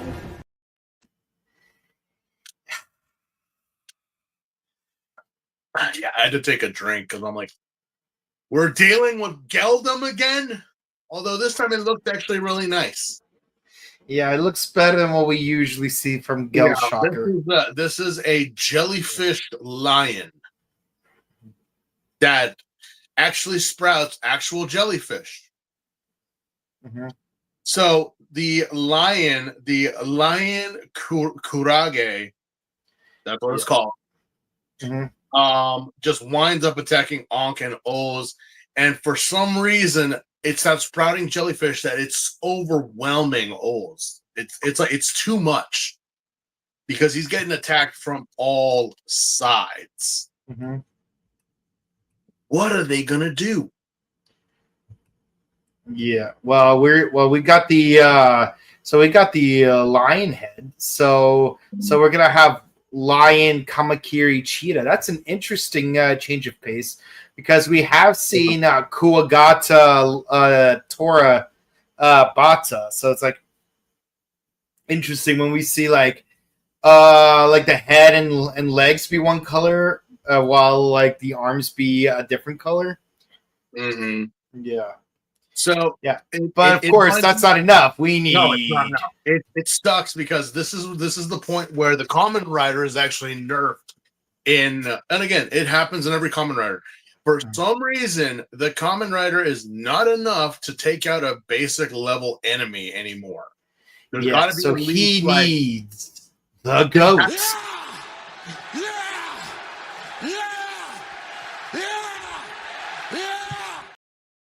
It takes Akira Date to take out the lion jellyfish something. Yeah. It's kind of crazy, though. It's like, wait a minute. So how come, again, they do this in every season? The Kamen Rider just becomes nerfed for like 3 to 5 episodes so the secondary rider can show us what they can do. And also new toys. Exactly. I mean, you just answer your own question. Let's be honest. Yeah. Why couldn't AG kill money? Yeah, I mean, sometimes they try to be more clever with it, like give the main rider moral dilemma that would incapacitate him. Yeah, but again, this was during that time that it was not. It was. I mean, nowadays it's kind of it's hidden, but back in the day there was no shame in just saying like, yeah, we need to promote Birth, we need to promote Meteor, we need to promote Beast, we need to promote Well, to be fair, Baron was already there since day one. I was gonna say Baron, but I was like, no, not Baron. We have to promote Mock. our boy, Bravo. We have to promote Bravo because I don't care what anyone Bravo was. If it would be the secondary rider there, I know there already was, but in terms of like where the secondary rider should have appeared, that's where Bravo appeared.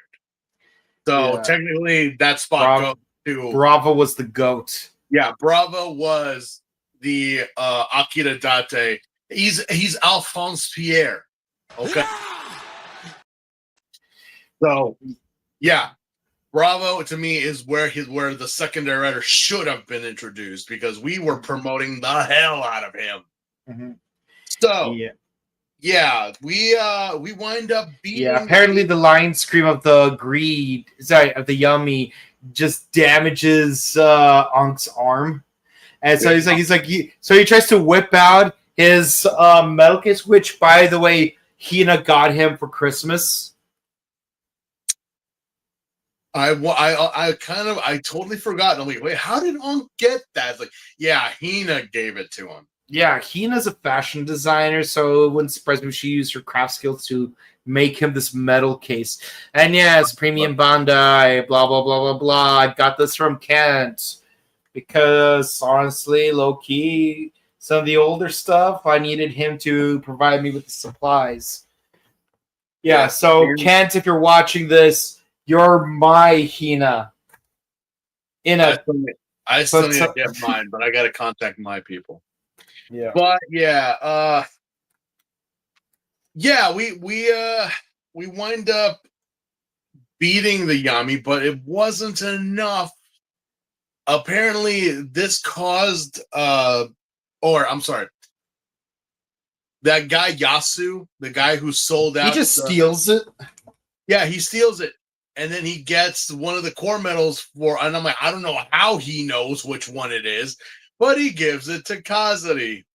Yeah, and then Kazari just bat smacks AG, causing him to lose his Lion, Kamakiri, and Cheetah medals.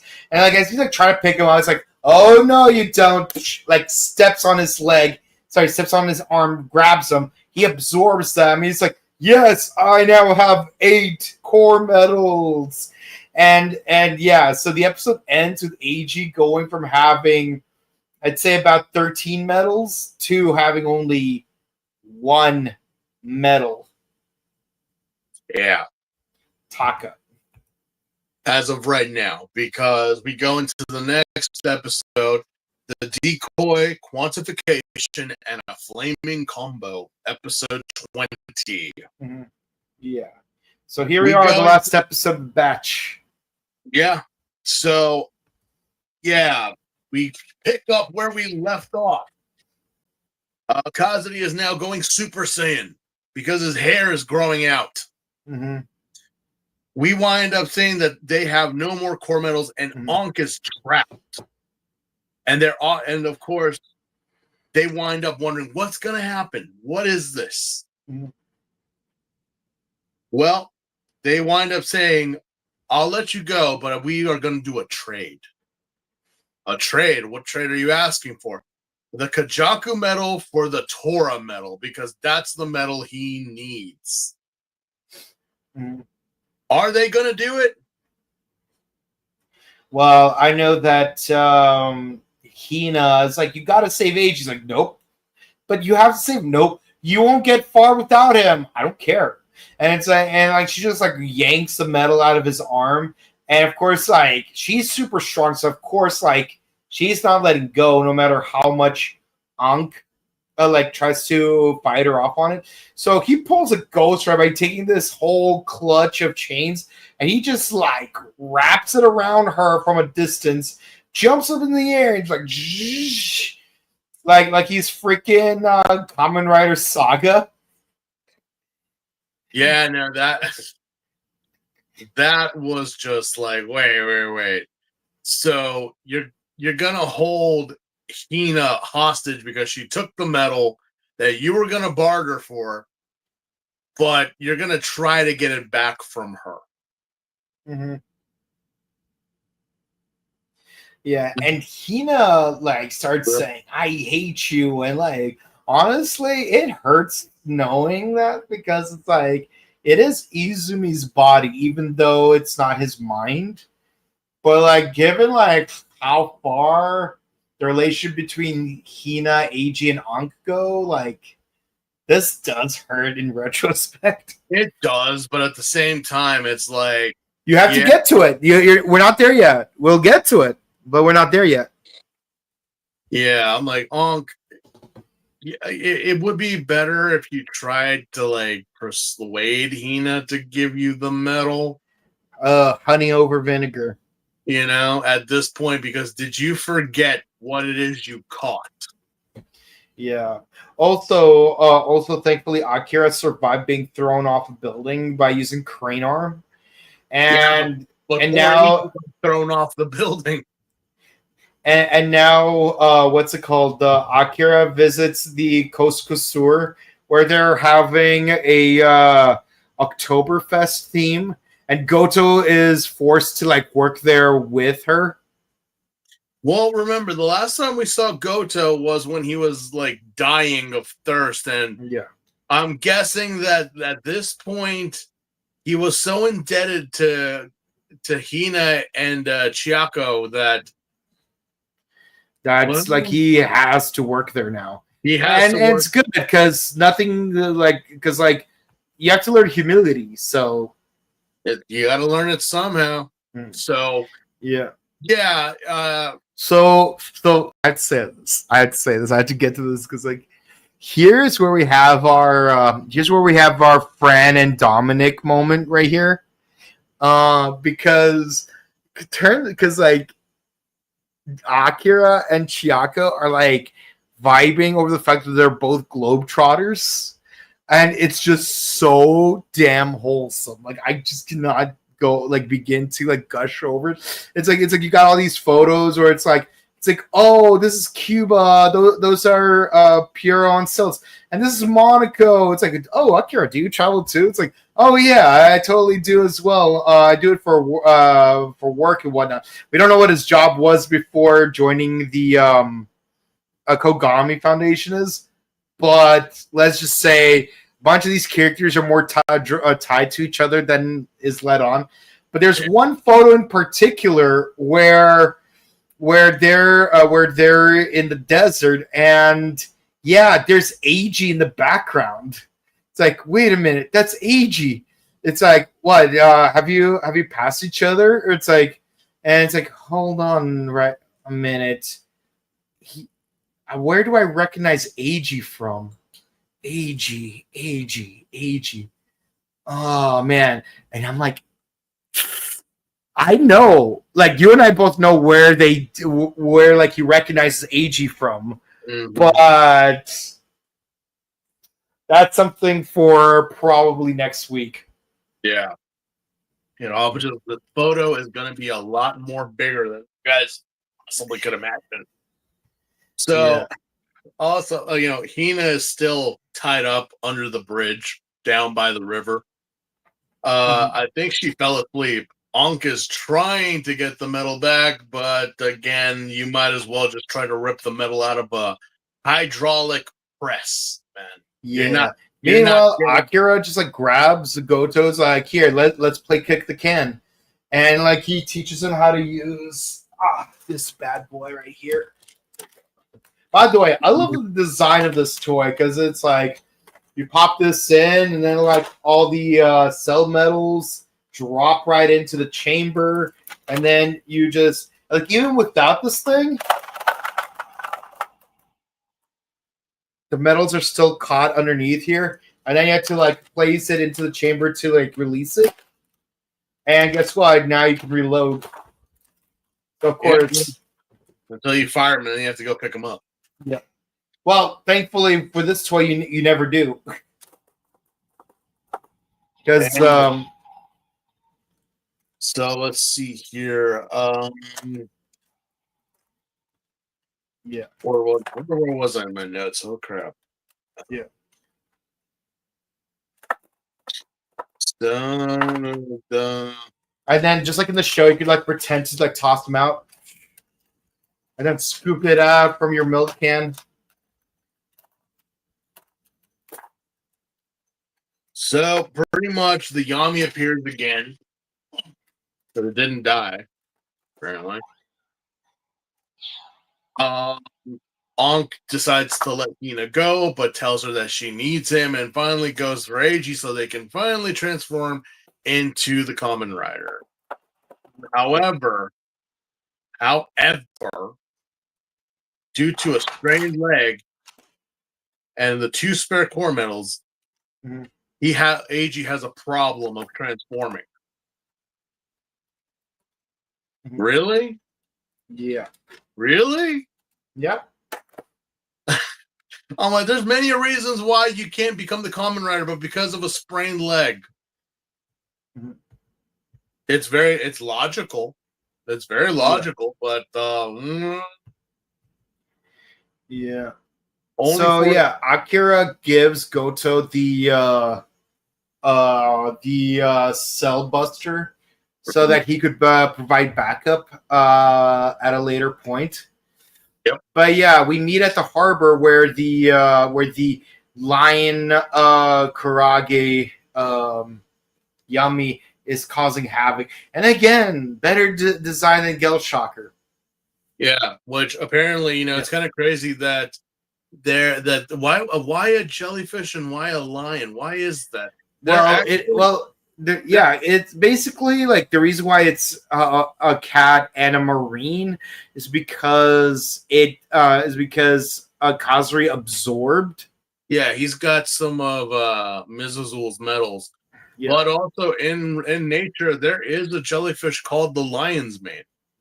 Yeah. And I don't suggest you go look it up, but if you do, oh boy. I didn't think they were that big. I thought, like, fuck me what I thought, but I was like, wow. Okay. Oh, yeah, they're massive. They're no.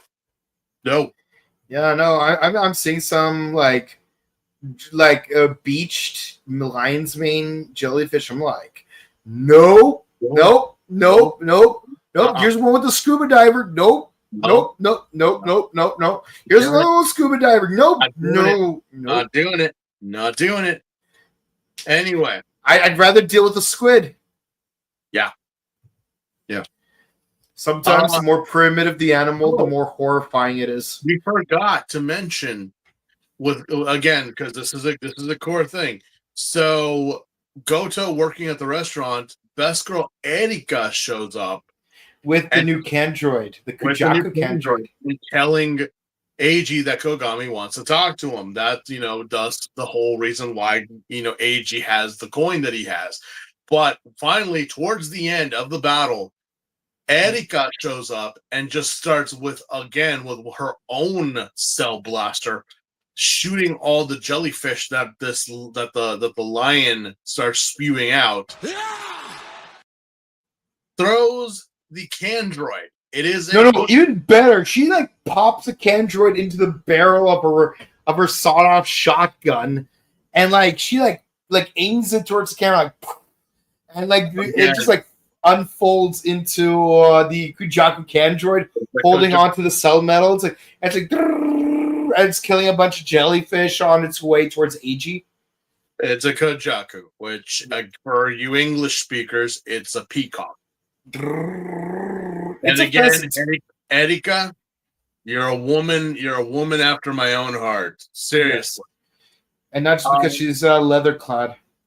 Well, no, not just because not the leather clad has nothing to do with it. I'm like, she is so resourceful. She's a woman of action. She is just like, God damn it, Erika. I know it's Erika, but I've had that conversation with Japanese people before. It's like, so in America we say Erika, but it's like no Erika. Okay, so we're pronouncing it how you guys. All right. Yeah, it is one of those rare words where you do pronounce it very similar because like the correct way to say it is karaoke, which is how I always say it. Like, if you actually pay attention, it's like, hey, you want to go sing some karaoke? Like it's like, it's so natural to me that like I'm not even like trying hard to like, I'm not like putting the like added effort into like saying it correctly. I know some people want to say like that's such a gaijin, such a weeb way. I'm like, no, it's the correct way to say it. Proper way to say it. It's like yeah, because everyone's like it's like karaoke, and let me tell you, like Puffy made fun of that in one episode of Hi Puffy Ami Yumi. Yes, I'm using their actual Japanese name of the band because screw the other artists with the same title, who like forced them to change their name while they're in the US. No, they're like it's like rule number 1. It's called karaoke, not karaoke. Number 2, try to find the song you want to sing and then put it on the machine. Rule number 3, have fun. Yeah. So again, I've had people. Yeah. Well, isn't it supposed to be Mary? No, it's Mari. Mari. Like again, this is how they say it. So I'm going. Yeah. We're actually respecting how we say names here. It's or wasabi. Yeah, it's not. It's not. It's not wasabi. It's wasabi. Yeah, no. We're not doing that. But again, it's like we're actually saying it because I know some person was like, "Why do you say Erika when it's Erica?" And I'm like, we're saying it as the show would say it, and how I actually dated an Erika, and me calling her Erica was not good. So yeah, I was platonic friends due to reasons of mutual acquaintanceship named Erica, and I mean like the American Erica, but still, that wouldn't stop me from saying Erika, where if I met a Japanese Erika. Anyway, but yeah, the point is, it's like, it's like most people don't say anything, or maybe they don't notice, but once in a while, someone's like, "Why do you say like that?" Say, "Well, like that's the karaoke. Like, why do you say like that?" No, it's karaoke. It's like, yeah, why do you say like that? Because that's the way you're supposed to say it. Yep. Anyway, so we finally get what it's not. Okay. It's not. Yeah. It's not karaoke. It's karaoke. We finally get the form that everyone of this fandom will say is the best form. One of them, and some people incorrectly label as the final form. It's not. It's not. So we finally get the Kaka, Kujaku, Kondoru, Tajadoru, Tajadoru, Tajadoru. We finally get Tajadoru. We finally get him. And this was honestly my first introduction to the Kamen Rider, to Kamen Rider Old, because I saw him in a promo and also being heavily advertised at the time. Because of a certain show called Gokaija, which we'll talk about next week. Yeah. Anyway, this is the full combo from Onk. So the head of an eagle, the center body of a peacock, and the feet and talons of a condor. Yeah. And it's really cool because the peacock body basically gives him wings, so he has like flight capability, while the condor legs basically like split his legs open into talons. It's crazy. I was like, do peacocks fly? I'm like, technically. To a lesser degree. To a lesser extent. It's like this. Pheasants, like the peacock or the chicken, they do have limited flight capability. Limited, but capable. They're capable. I mean, yes, if you were to say, like I've worked on a farm during one particular summer. I've seen chickens fly and cross roads. If you want to say that, like a chicken can glide, yeah, not like for a couple of seconds. Basically, take a quarter of the time it takes for Knuckles to glide. Yeah, like they can, but in terms of actual flight, like No, no, it's like if but- you ever seen Sonic and Knuckles versus Perfect Cell at the Cell games, and Yeah. how how Knuckles just to like leave by gliding. It's like that's basically a chicken right there. It's like yeah. Well, I'll say yeah, this: yeah. a chicken is definitely more capable of flight than a praying mantis. We wind up just, having one of the most all-out iconic forms of Kamen Rider Old, which is the bird form, which is Ankh form, glittery, colorful peacock feathers shooting out With the turret- modified Taka headpiece. Yeah, they wind up, using the rider kick for this, which is the opening of the feet to talons. I will see about trying to get out my my CSI figures within CSM. just to show you all how it goes or how it is. But yeah, with that, with a vice grip, clamps down on the lion, destroying it, giving us one hell of a rider kick. And at this point, Ozzy kind of runs away because he knows that he's strong, but he's not strong enough to take on a full combo O's. However, after the battle, after everything is said and done, Ankh tries to collect all absorb. the sun medals. Ankh gets his medal back. Ankh gets his medals back. And this causes a wing to appear. Transparent, but a wing to appear. To a lesser, and then it fades out. He feels a little bit more better than how he normally would. But yeah. As for AG at this point, AG has collapsed from the strain of what has happened, obviously. He tells Ankh not to absorb the core metals, but he does anyway. Yeah. And as always, Ankh is unable to regenerate his body, and AG looks at him with a bit of fear in his eyes.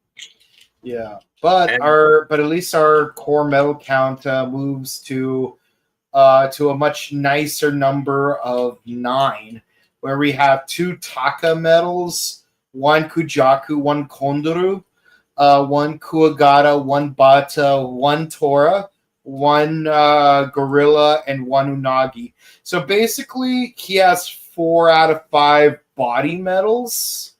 He has 2 head medals and 2 sets of leg medals. Yep. And yeah, that is the end of the episode for this and our review. But also as a note, This is also the point where we say goodbye to a certain show that also, when this show ended, this episode ended, a show ended, because at the same time, Tensou Sentai Go Seija had aired its final episode. Go Seija had finally ended. You know what that means. Yeah, let's go, Kaija, go, let's go. Yeah, that's for next week. No, actually, no. There's still one more episode of Go Sager left. Episode 21 of O's is when we have the last episode of Go Sager, and episode 22 is when we have the first episode of Go Kaiju. But as far as a full batch of 4 episodes go, yes. This is the last batch of 4 episodes of O's where we have Go Sager as the paired team. We need to, if we could find that promo or the intro promo to after Suupa Hirotai Imu. But yes, that is it for our review. 4 episodes right there. And well,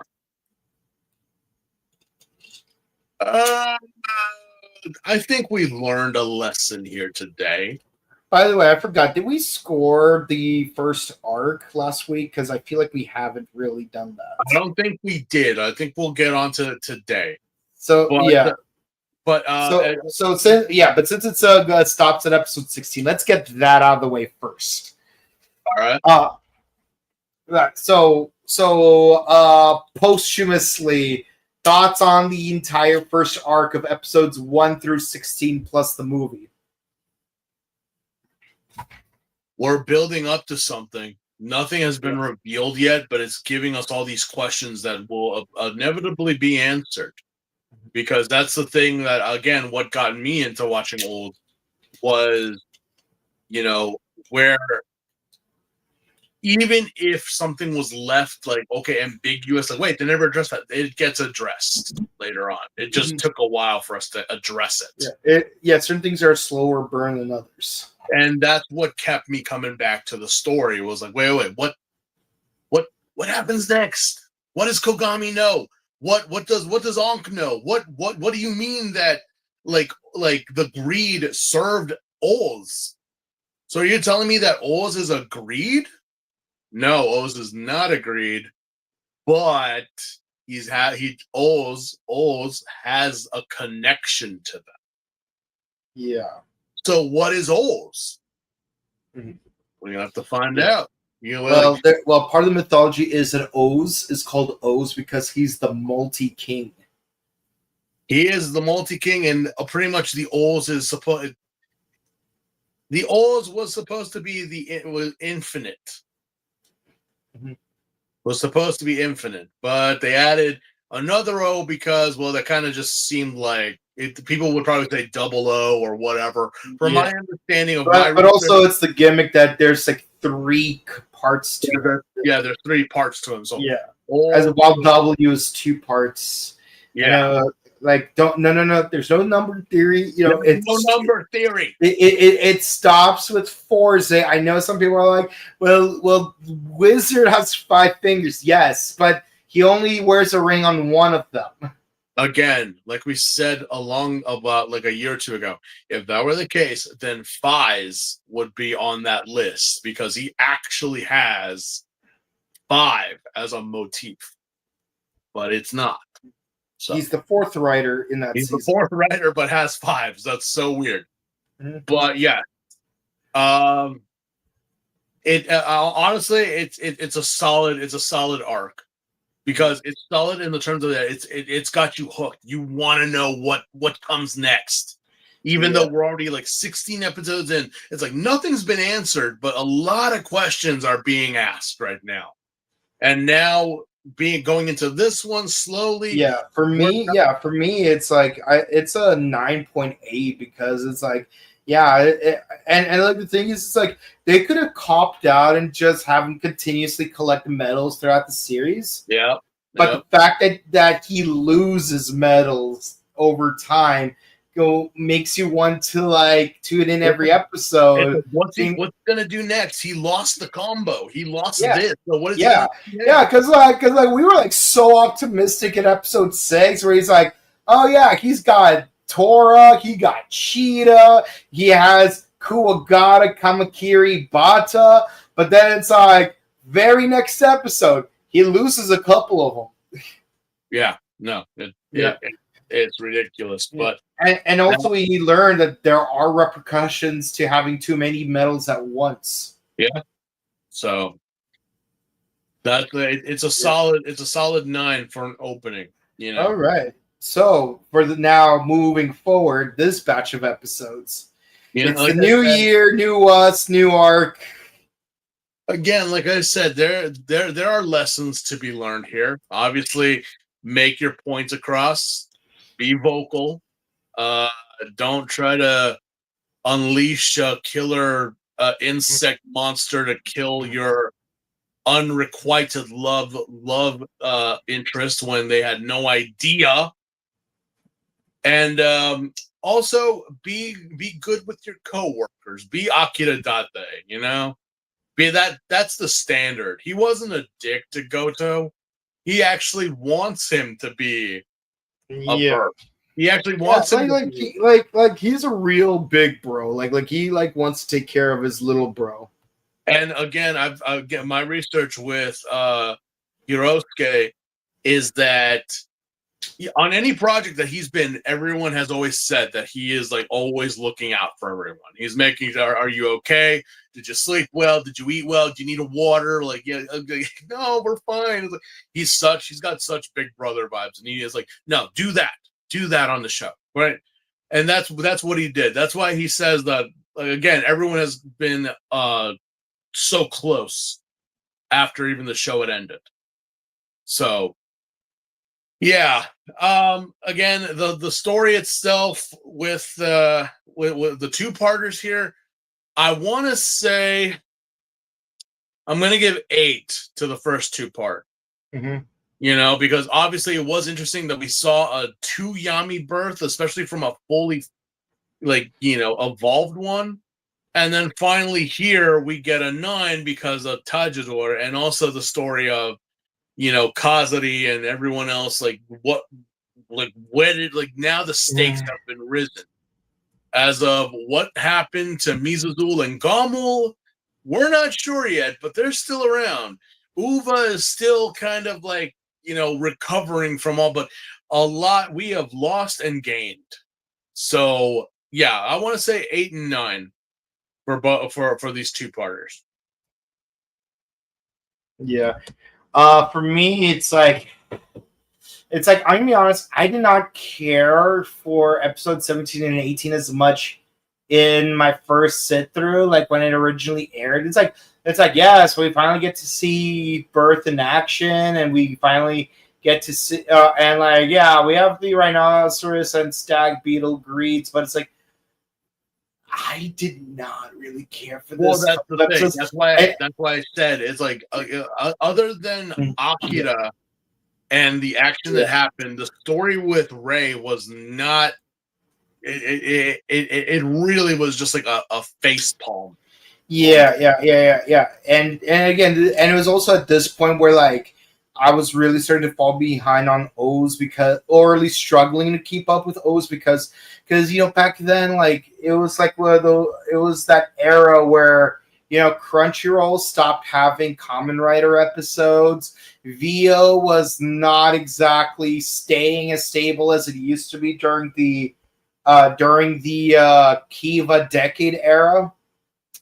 And you know, thinking back on it, like I'm trying to remember, like how did I watch W when it originally aired? How did I watch O's when it originally aired? How did I watch Forza? Okay, Forza, yeah, like I used Facebook. Like that one I actually remembered. Like, but like, yeah, the Wizard is probably around the time when I started using the method I currently use to watch Kamen Rider. But, you know, like very soon we may have to change our method of watching because of Zets. But yeah, it's like because there's a lack of stability in how one is able to regularly watch Kamen Rider every week. Yes, it's like it's around here, like episode 16. I watched it the week it originally aired, no problem. But episode 17 onward is like when it got a lot harder, and I think it was like around episode 27 or 28. Yeah, no, like just before 27, where like I regained my stability in being able to watch. Basically, like for a good minute, like there's always been a period where I just fell behind on watching Kamen Rider. Like even if it's ever so briefly, and I had to like catch up to it over time. And like I would have probably even binge watched. Like even Gaim, like I didn't start watching Gaim until around episode 24 aired. And then I had to like binge through all 24 episodes to catch up. And then by the time I did catch up, we were already around the time when Kikaider shows up. So yeah, look, like I'm definitely fully caught up when Kiwami shows up. Don't get me wrong about that. That in mind, yeah, it's like, so yeah, like I was more focused on trying to catch up than actually enjoying the episodes, which is not the best way to really enjoy watching the series. But so I would say this. I definitely like episodes 17 and 18 more now than I did when I originally watched it. I mean, it's still. Hold on. Give me one quick second. I mean, these two episodes are still rather Mid! but with having a much more mature take on it, it has been like almost 15 years since it originally aired. Yeah.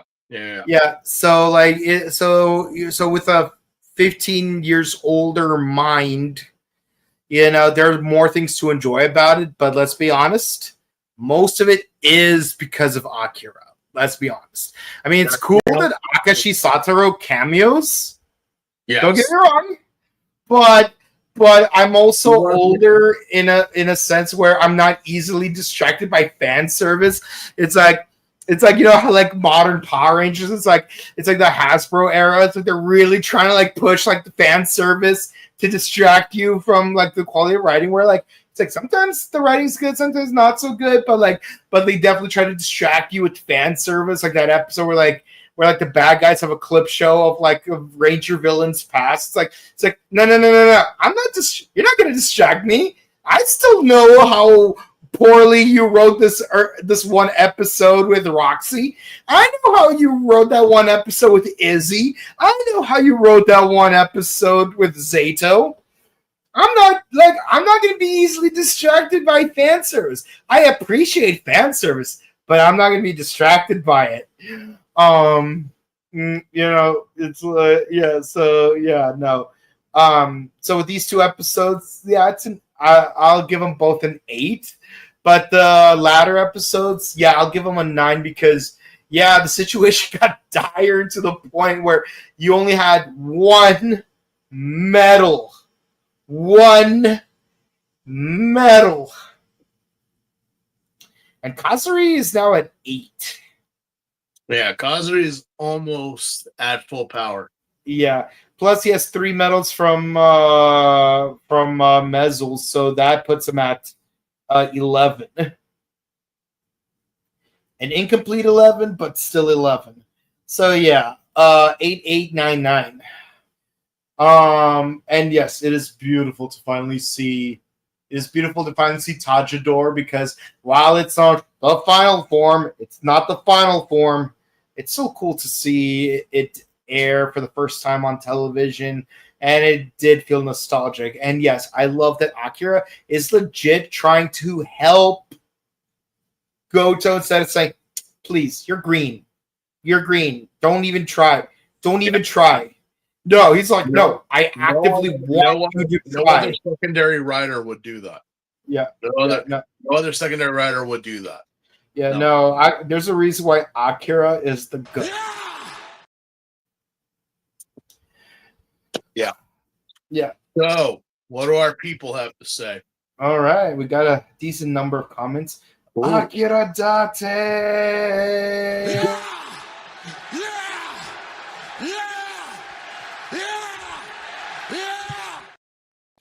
Yeah.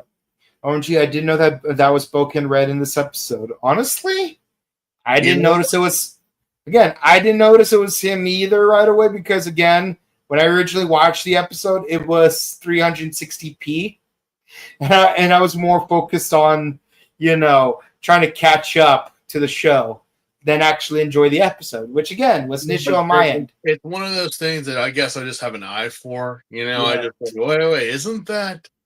It's like I said with the W movie. It's like I don't know why Monet, the actress who was Monet in Ghost Ranger, was in Double, especially in that scene towards the end of the movie, but she's there. Why not get all of the Ghost Sagers there at that point? I mean Ghost Sager is there. I mean, it's kind of like, again, when you watch Go Busters, the very first episode, the bad guys who are there, they're led by Alta. Yeah. And Hyde. But even though they had sunglasses on, I'm like, no, that's who that is. See, I didn't even know that one. Yeah, no, yeah, because I remember I was like, during my time as my first full Sentai was Shinkenger. Yeah. At this time, because obviously we'll get into that. Yeah. But then watching Ghost Sager, because it's going canonically, and then when I was done watching Ghost Sager, they had finally started showing Go Buster. So the face Go Kaijers. Yeah, no, and then Go Busters. No, I know, but it's like at the time I was watching both Go Sager and Go Kaiger, but I had officially ended Go Sager around the time that Go Kaiger had ended as well. So the faces and everything were fresh in my mind. So it's like, wow. So it's just one of those things. Like, yeah, no, that's Boken Red. Although I don't really wish that his role was more bigger in this episode. I just kind of was like, no, that's a nice nod. That's a nice nod that he's here. Yeah. Yeah. I love how you don't just discuss the plot, but also go into deep stuff like real life, romantic dilemmas, and Talmudically discuss how to handle them. Smiley face. You know, it's not so much that we're trying to, for me anyway. Yeah.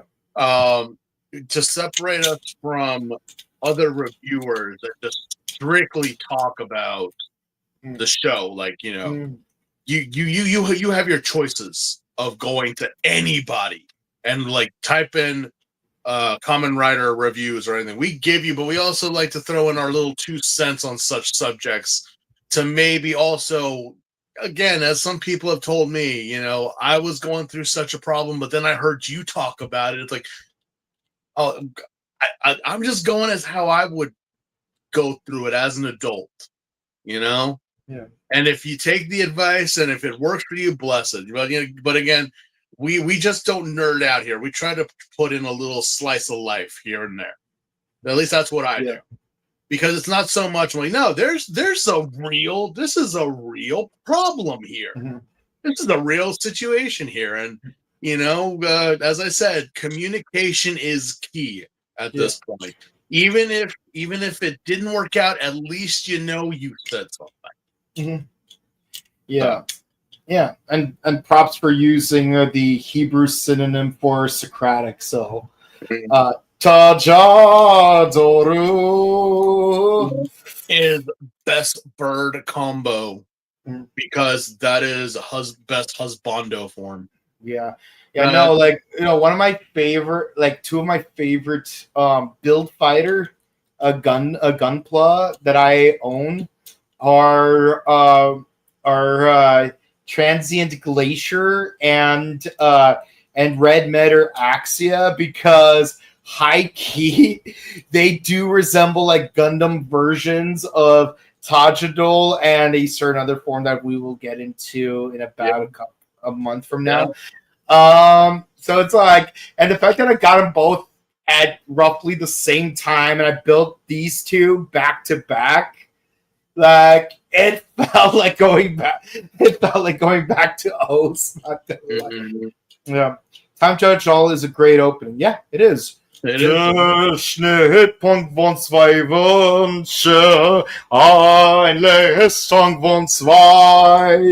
Yeah, see, I've been doing that before Attack on Titan started doing the whole Yeah,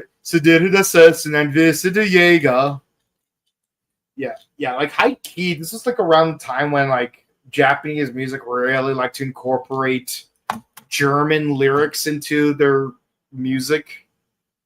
For some reason. It's like there's always like a phase where it's like, oh yeah, let's use German lyrics every now and then later on it's like, oh yeah, let's make everything in the style of Brazilian samba. Yeah, for some reason. Yeah, and then like way more recently now let's make everything K-pop style. Like high key, like the song "God Boost" from Gavu, like that. It has a Korean feel to it. Let's be honest. Like Gav's opening is so K-pop. It's not even funny. It's like you're not even hiding it at this point, guys. and that's why I actually was attracted to the show and to the characters and everything.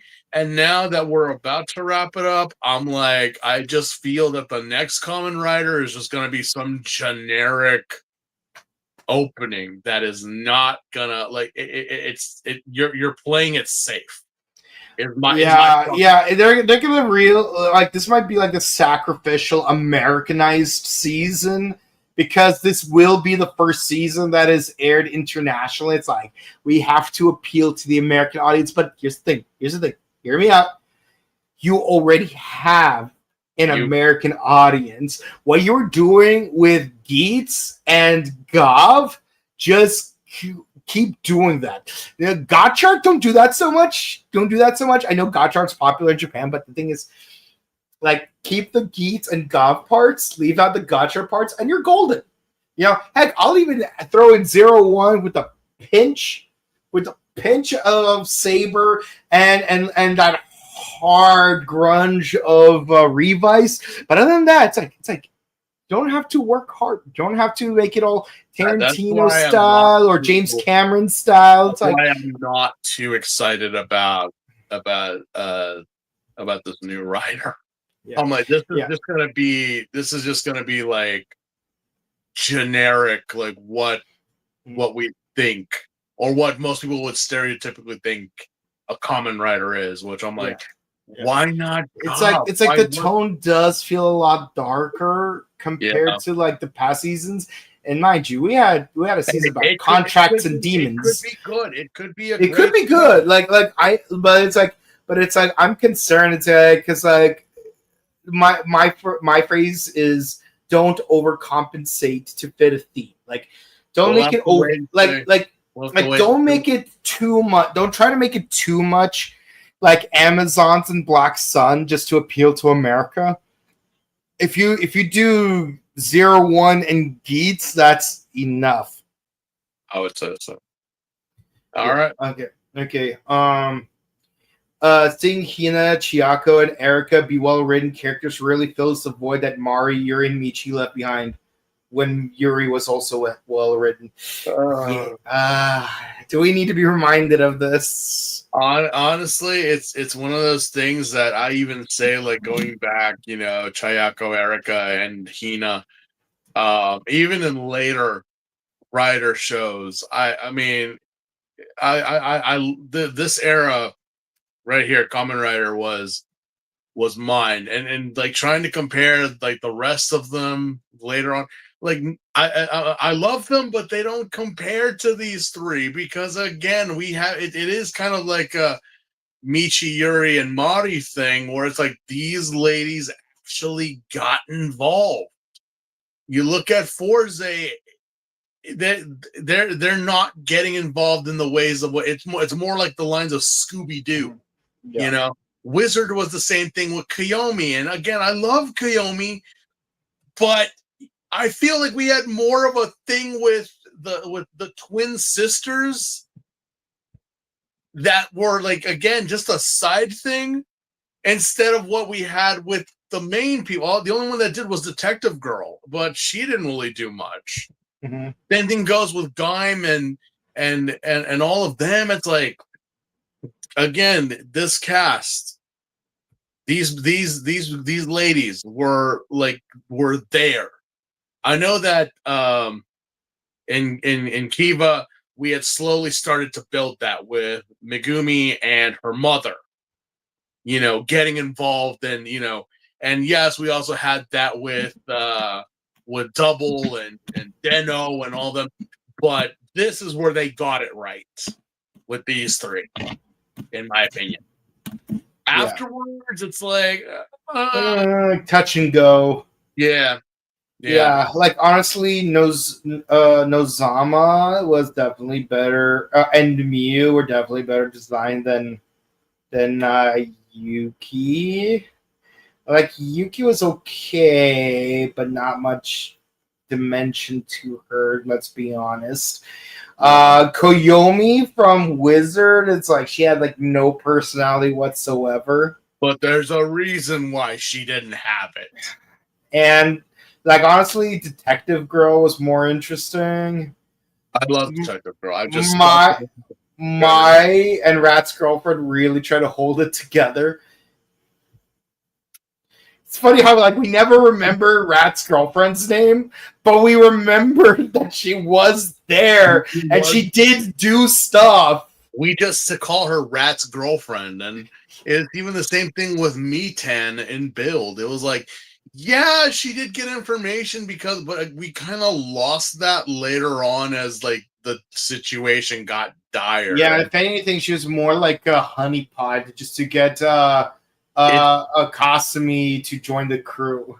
It's just pretty much like she became like just the bait later on. Which but still, I appreciate the bit in the final movie where it's like we went to a hotel room and we talked all night with Gentoku,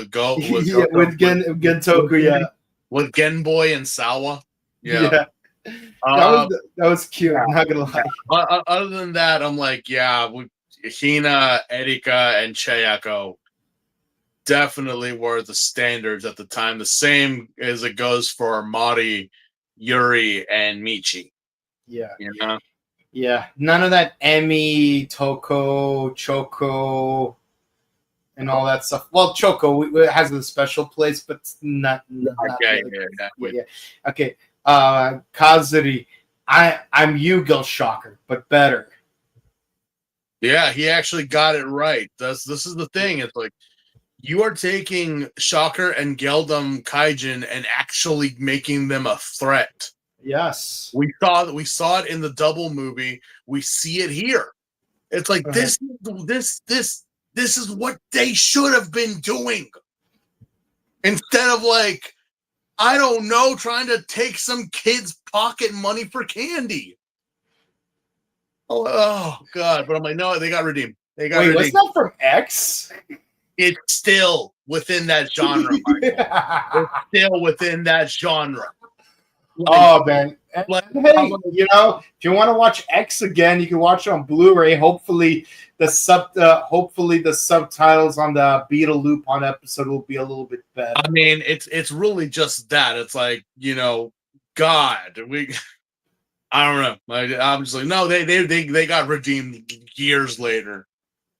Yeah. Years later, they got redeemed. Years later. Yes, you will suffer with me over the latter 60 episodes of 1971. I think Triple XYZ is more petty about the Mari thing than I am. I'm not saying something. I'm very petty about the Mari thing. I remember Triple XYZ was very, very vocal when Mari left, more so than we were. Yeah, that's true. He was that's there. True. They were there crying with us. So, Linda Yamamoto left a really deep impression on all of us, both the podcasters and the audience alike. Yeah, probably the only thing that we will ever say was done right in Ichigo, other than Hongo and Taki, along with Tachibana. No, yeah, Tachibana, but also Nigo. Yeah. I mean, Nigo could have also been done slightly better, but honestly, it was more of an issue of boundaries set by Mr. Takashi than it was by like Ishinomori refusing to give him more to do. It is what it is. Yeah. So that's it for the comments, guys. Thank you guys so much for watching. Please be sure to comment, like, share, subscribe on YouTube, Facebook, Twitter, Instagram, and ding the bell icon to stay notified for our latest videos. It's funny how we've been able to get 7 episodes in 2 hours, but here it took 2.5 hours to get 4 episodes in. But there's like what Triple XYZ said, there's a lot to discuss in the periphery of and again, what is Kamen Rider if not to discuss deep philosophical things that surround the episodes. You don't have to watch us on screen. You can just put us on as background noise or anything. Yeah. You can multitask, and We just enjoy that you guys are listening. Yeah. Any movie could just summarize We could the episode. summarize this and just leave it at that at like 30 minutes. Marcus Satsu summarizes, and that's not to take anything away from him. But what I'm really trying to get at by like name dropping Marcus Satsu is that since he already did simply summarize the series, there's really no point in having other people simply summarize the series. Linkara, summarized Power Rangers, so there's really no use in just summarizing Power Rangers. It's a review. We review episodes. We don't just talk about the plot. We actively think about why we feel the way we do. Yeah, no, really. Yeah. Seriously. Yeah. I mean, let's be honest. It's like, how often can you look at the Barbie movie and say, hey, this has a lot of parallels to Siddhartha. Ancient Indian philosophy based on a real person. Barbie movie. Same plot. Same themes. Yeah. That's something you would imagine from a movie about a 1950s dress-up doll, but there we are. There we were. Here we are. I wish Oppenheimer was more philosophical, but it is what it is. We have a lot of things to discuss. We got Ultraman Omega, and next week, not this week, but next week, they are doing the obligatory special episode week. So things might be a little mixed up in the week of September 8th. So we'll keep you posted on that. But yes, typically Ultraman Omega, Kamen Rider Gav, which in 2 weeks will be Kamen Rider Zetsu. And of course, number 1 Sentai Gojuju, and come back on Sundays for Kamen Rider O's. Very classic season. We're getting we're 2 podcasts away from the next movie, so and it's very appropriate that the next movie will tie in heavily to the last season we discussed in a non-chronological order, mind you, because we do the wheel thing. It's the real thing that we do using the wheel thing. And of course, check out our sister channel, The Buttery Show, where we discuss various movies and TV shows. And across both channels, we have uploaded new vlogs and interviews, so definitely check those out. On this channel, we got our vlog of G-Fest, while on The Buttery Show, we got a vlog of AC/DC Power Up Tour at the Pasadena Rose Bowl. We recently uploaded 2 new interviews, featuring this guy interviewing Frank Todaro in his debut. I mean, technically debut. We just uploaded the Brad Hawkins one earlier. But yes, his very first interview that we've ever recorded. And Leonard interviews none other than Evan Michael Lee, who, let's be honest, needs to play Blade in an upcoming Marvel game. Just saying. But find out more by watching both interviews. And right now, I'm in the middle of editing yet another interview involving a certain corn-fed cartoon character that'll make you scream, "Ah!" because they're real.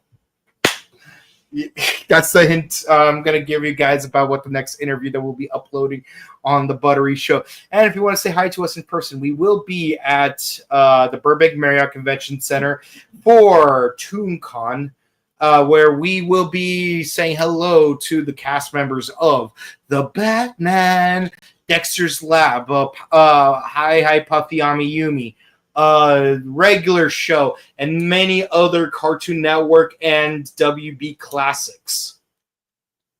Oh, and Nickelodeon, because the Fairly Odd Parents will be there as well. And also, don't forget, next year we got Pasadena Convention Center, August 28th to the 30th. Power Morphicon. 2026. And where can the people find you when we're not physically there at conventions? Just on IG. Thank you so much, guys. I love your comments and your interactions always. And you can find me on Instagram at Boku_Kabuto, where I'm also happy to hear any comments or interactions from you guys. We love you guys. You keep the lights on. So much so that we're now at 3,010 subscribers. Yeah, so quickly. We got 10 new subscribers. So very soon, date pending, we will be discussing the 1995 Power Rangers movie. And our next YouTube subscriber goal will be 3,333 subscribers. And what are we going to do then? We will see. You will see. I already have something in mind. Something fun, and we won't have to wait for 3,500. So, yeah, 333 tens. Yeah, that's our next subscriber goal. So definitely share our videos, comment, like, and subscribe. It really helps us out. But until next time, please be sure to stay safe, stay hydrated. Help your emergency kids, how your loved ones. And if I don't see you, good afternoon, good evening, good night. Bye, guys. Good night.